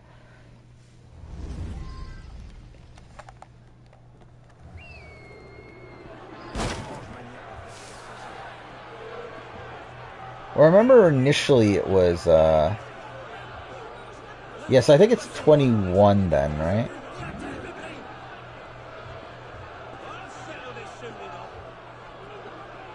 Well, yeah, that's like a section of the video that, like, mid-recording I changed a lot.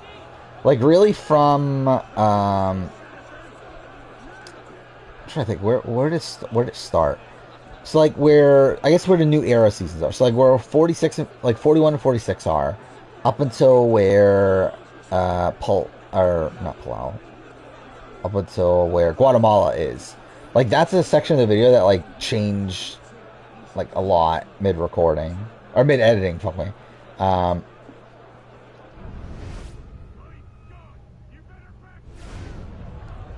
It was like, I remember, like, I moved up Edge of Extinction, like, a couple spots. Move down, move down that one season. I'm so tired at this point. What the fuck was the season we were just talking about? Panama. And then, there's one other change. Well, like, Nicaragua, I think, went up, I think was the other thing, right? Or something like that.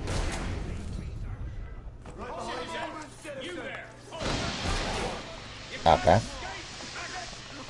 Game, please, no, please let me fucking kill the guy. Dude, fuck this game. No, let me fucking use the thing. Okay, I didn't mean to use two.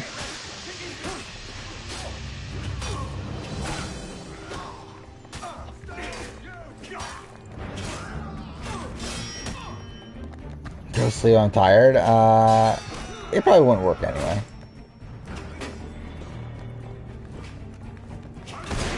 Also, I want to finish at least this mission.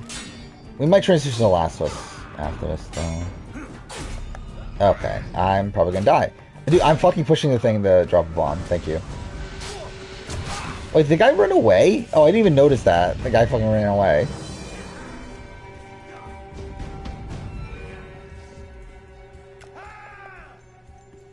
Okay, I'm fucked.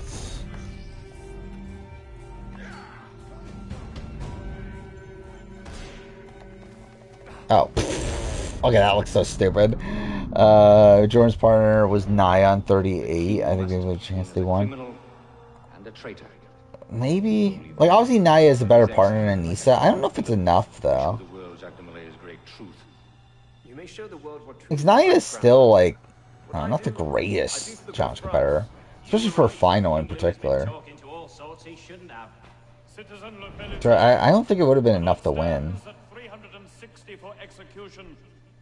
To 360 for I clemency. wish Uwa went to every tribal, so we got in the Shamrock Card Fire Challenge. Execution. Oh, would it be that interesting? Like, what Ricard just win? Vote is cast and counted, Based on, like, what we know? And the king will die. I had no doubt.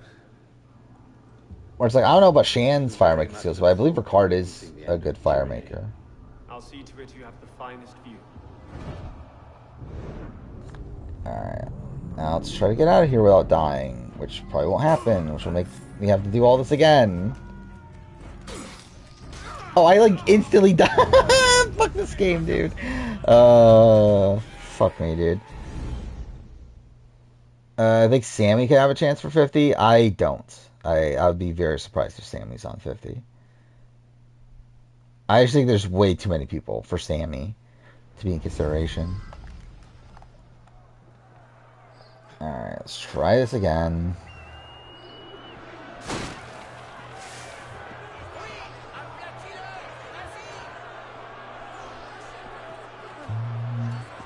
Actually, isn't there an entrance over here? I feel like I remember there being one.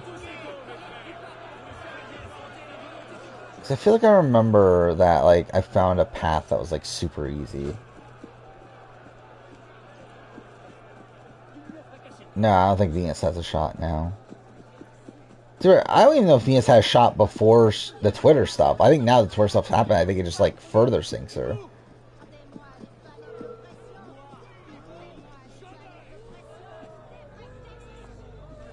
I could have sworn there was an entrance somewhere around here. I guess I could technically just go through here. Alright, well, see how this goes.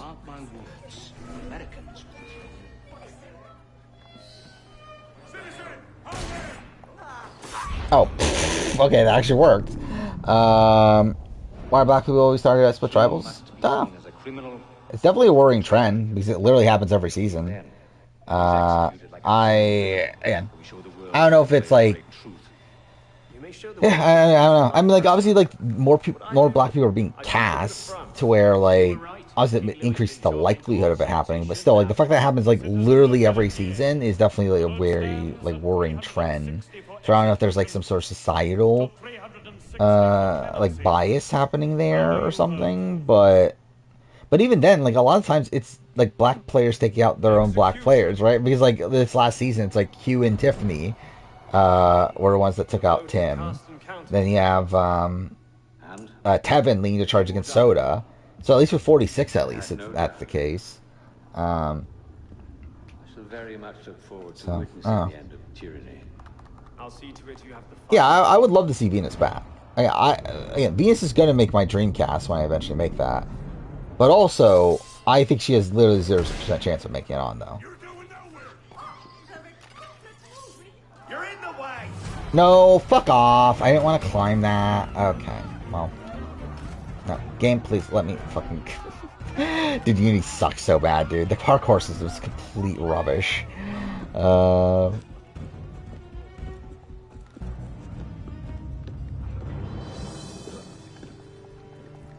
What was the Venus Twitter thing?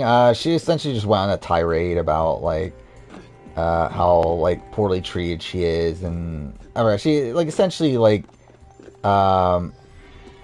implied some spoilers. Even in her, like, exit press, she, like, pretty much spoiled that Maria didn't win. Was also a thing. Like, Q and Maria didn't win, essentially.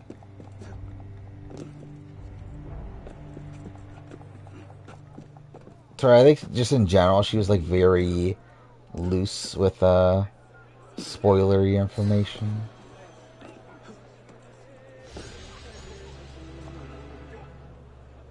Oh, cool.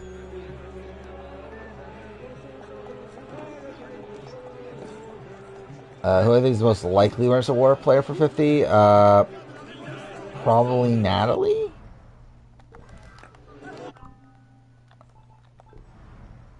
Yeah, probably Natalie. Not weapons. Equipment.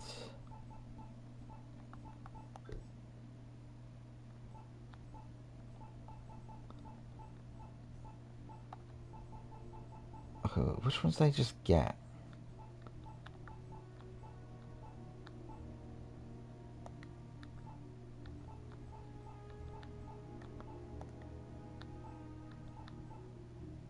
Right before Q got voted out, she made a joke about him before the episode aired and deleted it, which implied he was going next. Yeah.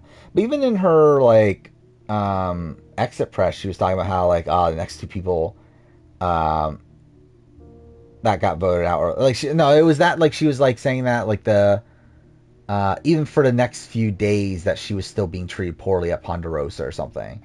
Like, implying that the people that, like, the next people that went to the jury were people that did not treat her well, which pretty much implied that, like, it was probably Q and Maria as those people based on, like, the other interactions we've seen. Then also it's like when asked about Maria, like, she, like, essentially talked about her as if, like, she got what was coming to her.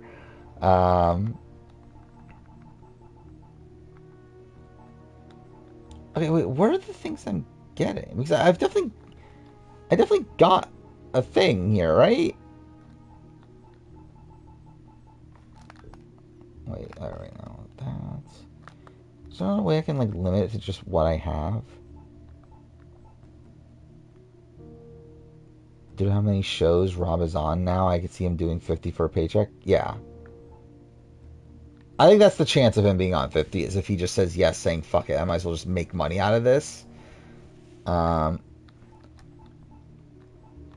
Even though he has said that, like, the reason he picked these other shows is because he feels like he at least has a chance in those, where he doesn't think he has a chance on Survivor.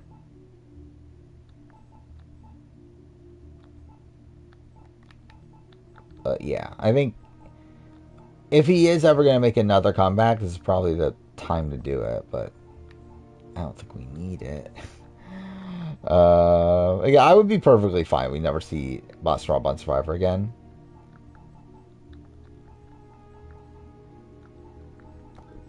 Okay, what am I... Like, did I just, like, misread it?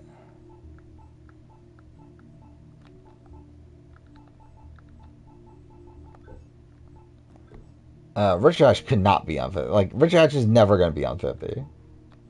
Like, there's literally 0% chance Rich Hatch is going to be on 50.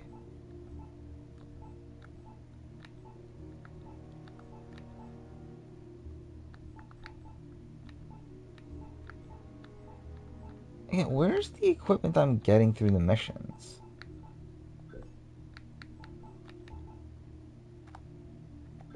Yeah, whatever. Chance of Natalie Bolton, like 1%? Something like that. Percentages of her getting called? Somewhat likely. Getting on? Not particularly.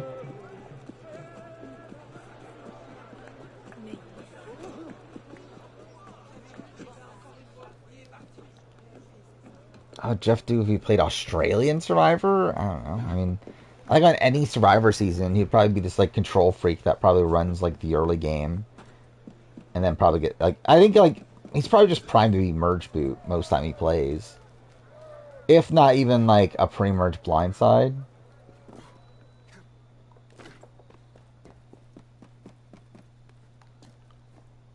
For, like, being too domineering and everything. Should I do this mission? What is this mission anyway?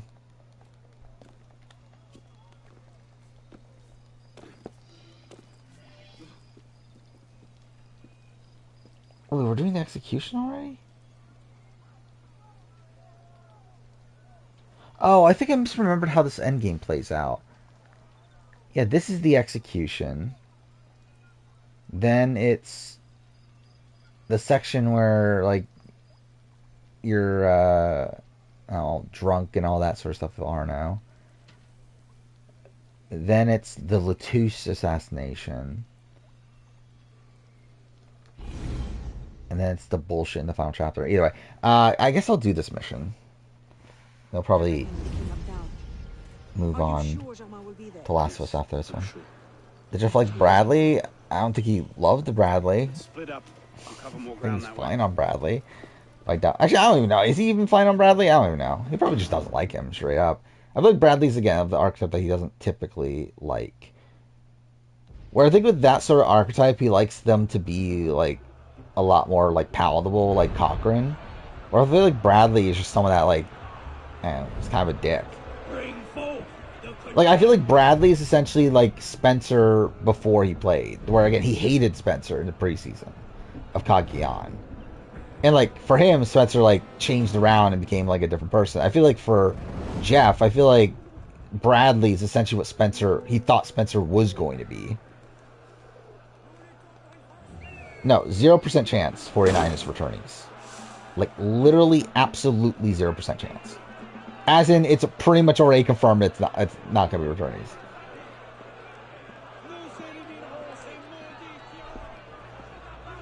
Like, literally, even within the CBS talking about how, like, oh, there's going to be, like, a year-long so-you-call celebration for Survivor 50. Even in that, they say 50 will be the first returnee player season since the new era. Get absolutely 0% chance. There are returnees before that. Cool. He's back here, right? I think you can still do this. Yeah, cool. That looked janky as fuck. Hello, Arno. No, like watching podcasts and stuff with Bradley post show. I think that's just Bradley.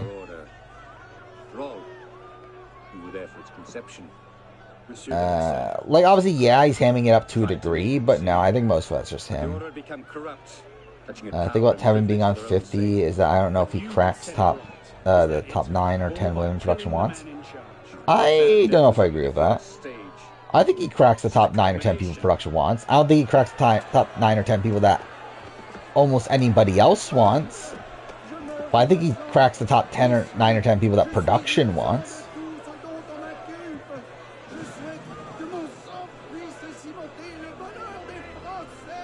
The more I think about it, Jeff really probably does play out like All-Stars Henry. Kind of. I think a bit more stable, though, than All-Stars Henry.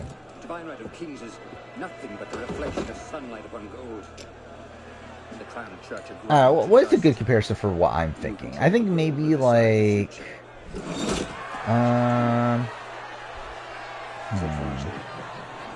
I love, like, the first person that came to my mind was Paul Walker.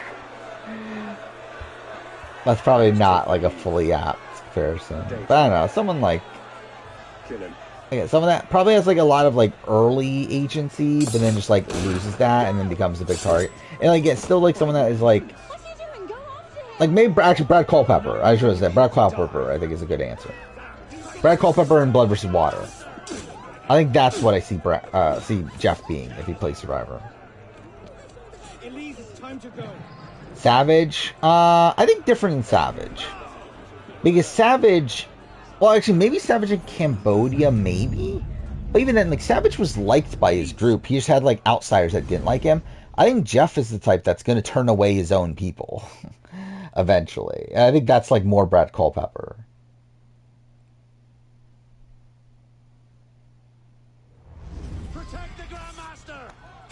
I mean, again, you think he's random, but production doesn't think he's random.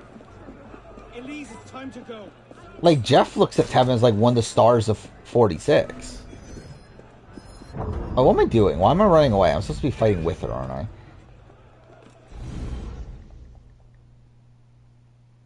No, I think there's even more random Stairway. I mean, like, Jessica the Ben's probably the most random star player that Jeff loves.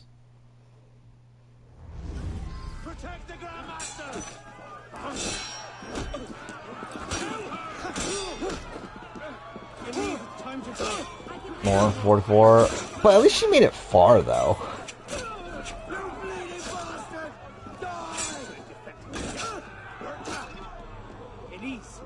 And, like, he also, like, I think he loves, like, 50% of the new era anyway. It's not that shocking that he likes Lauren from 44. I think Lauren beats anybody but Jam Jam and Carson, probably. Maybe Danny. But, like, I think she definitely wins if she's at the end against, like, Carolyn, Heidi, or Jamie.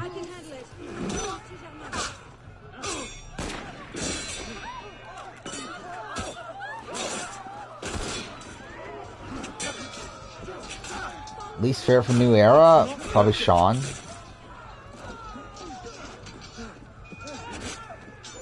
After that, probably Hannah.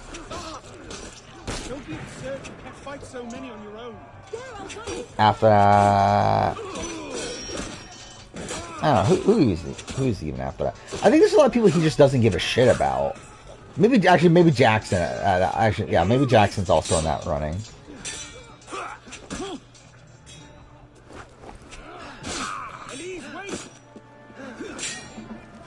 Can't name a single personality trait of Lauren. She's cutthroat. Wait, what? How am I too far from the target?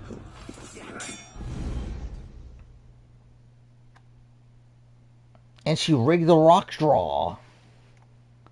How dare you not remember the fact that she rigged the rock draw? It's one of the most iconic moments in Survivor history. Is her rigging the rock draw.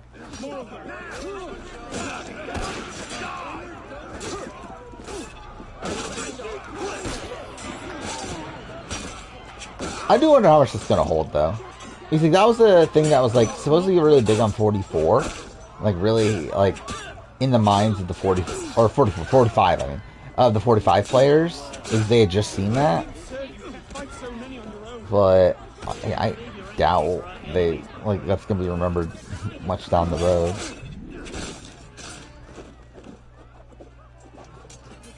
Again, she was willing to rig a rock draw.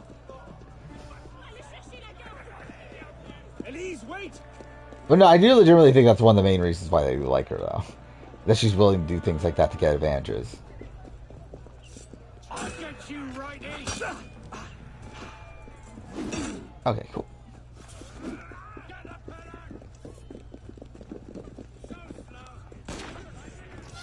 She rigged the rock draw to go on the journey in episode 1. Elise, it's over. Let's go.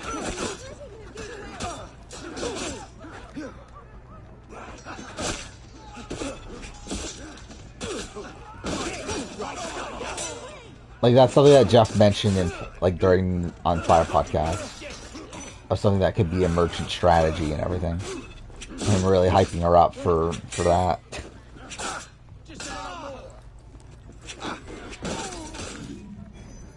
Okay, I'm probably gonna fail this. Or maybe not. Who cares? Jeff does. And again, the 45 cast did.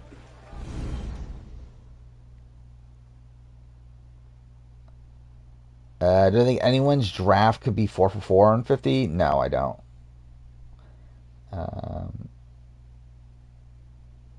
Like, if anyone's, probably, like, Julian's. But, like, it's because, like, I think the issue is that, like, a lot of the... Like, while there's definitely, like, teams that, again, like, I could see any of the people being drafted, I think the problem comes from the fact that a lot of these, like, come from different, like, angles that the cast could take.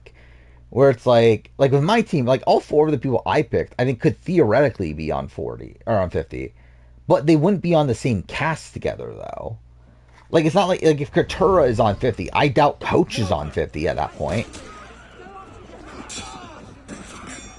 Like I think for Katurah to be on 50, I think it would require it to be a like mostly New Era sort of season with like very few legends of the game. And I think for Coach it's the opposite. It would require like a decent chunk of legends of the game, with not as much focus on New Era. Don't be absurd, you can't fight so many on your own.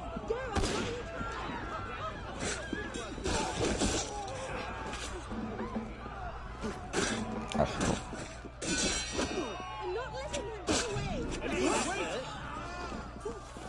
The Katurah wing scenario? Not really. What's going on there?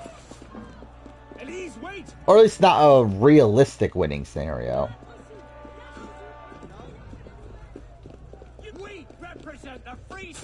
Like, I think her winning scenario is her Jake Bruce. I think it's the first back one that probably leads to her winning. Because I think she loses to... Like, I think she loses to D, I think she loses to Austin, I think she loses to Julie, I think she loses to even Drew, I think she loses to Emily in, like, pretty much every scenario.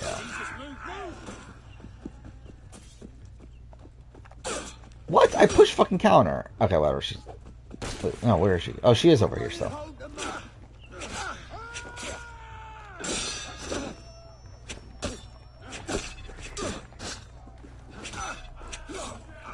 Oh yeah, 100% Lauren is more like than Venus. Which is funny. What? How'd I die? Oh, she died. Fuck me. Alright, I regret starting this mission. I thought this would be easy.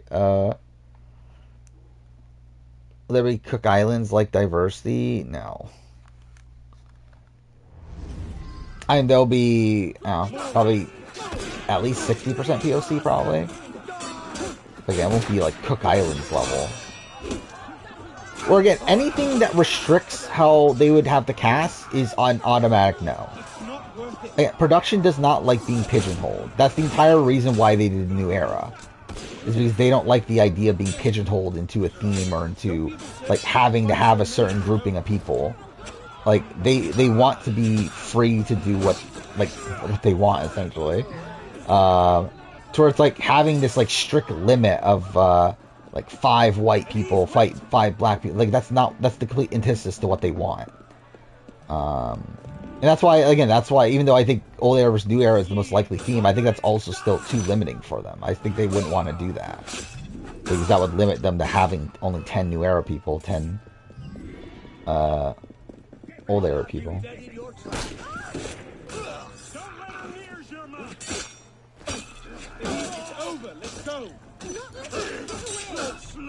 Oh, you're back, Biggest Party? Well, there we go. I think it's the opposite. I think Jake is near... Like, I think it's very unlikely Jake is on. I think it's more likely Owen is on. And I don't think either of them are on, really. But I think it's more likely Owen than Jake. Fuck me.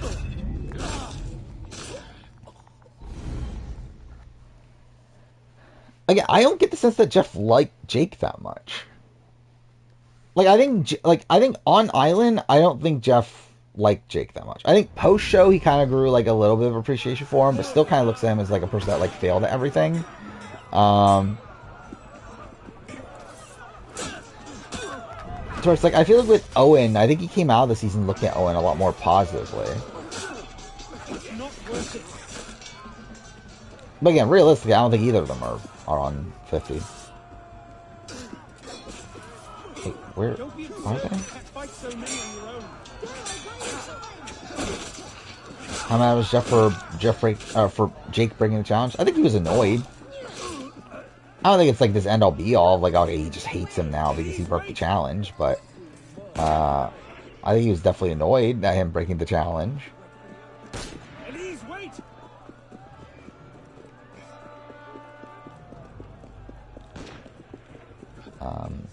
But I think also the issue for Jake is that he just has like so much competition from his own cast. Where like I think there's just so many 45 people that could potentially come back that's like I just think Jake is like not as big of a priority, while with 43 I don't think there's as many people to bring back to where I think that makes it more likely that they would pick Owen. But yeah, I think the problem for Owen is that they still do have Jesse, Cody, Carla, who are all more likely.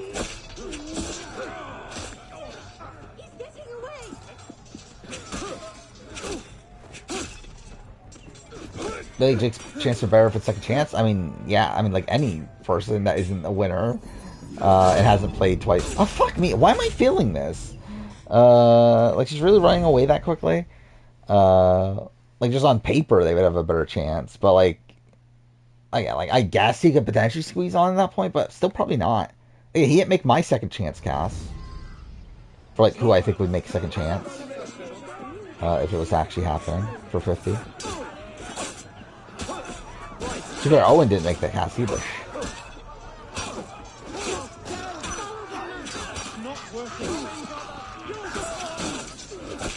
I talked about that last stream about the tie. I think that's really stupid, but I would assume they're not gonna air it that way.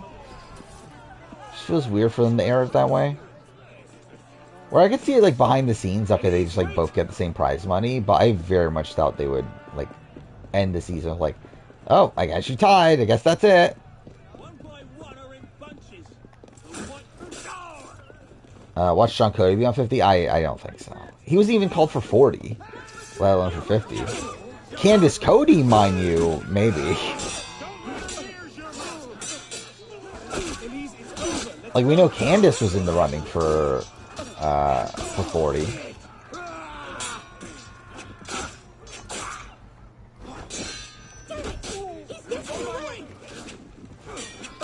This is gonna Ben would be funny. Imagine Gina Cruz on Survivor 50. No, JD's not in the cast. I don't think any pre-mergers made the cast.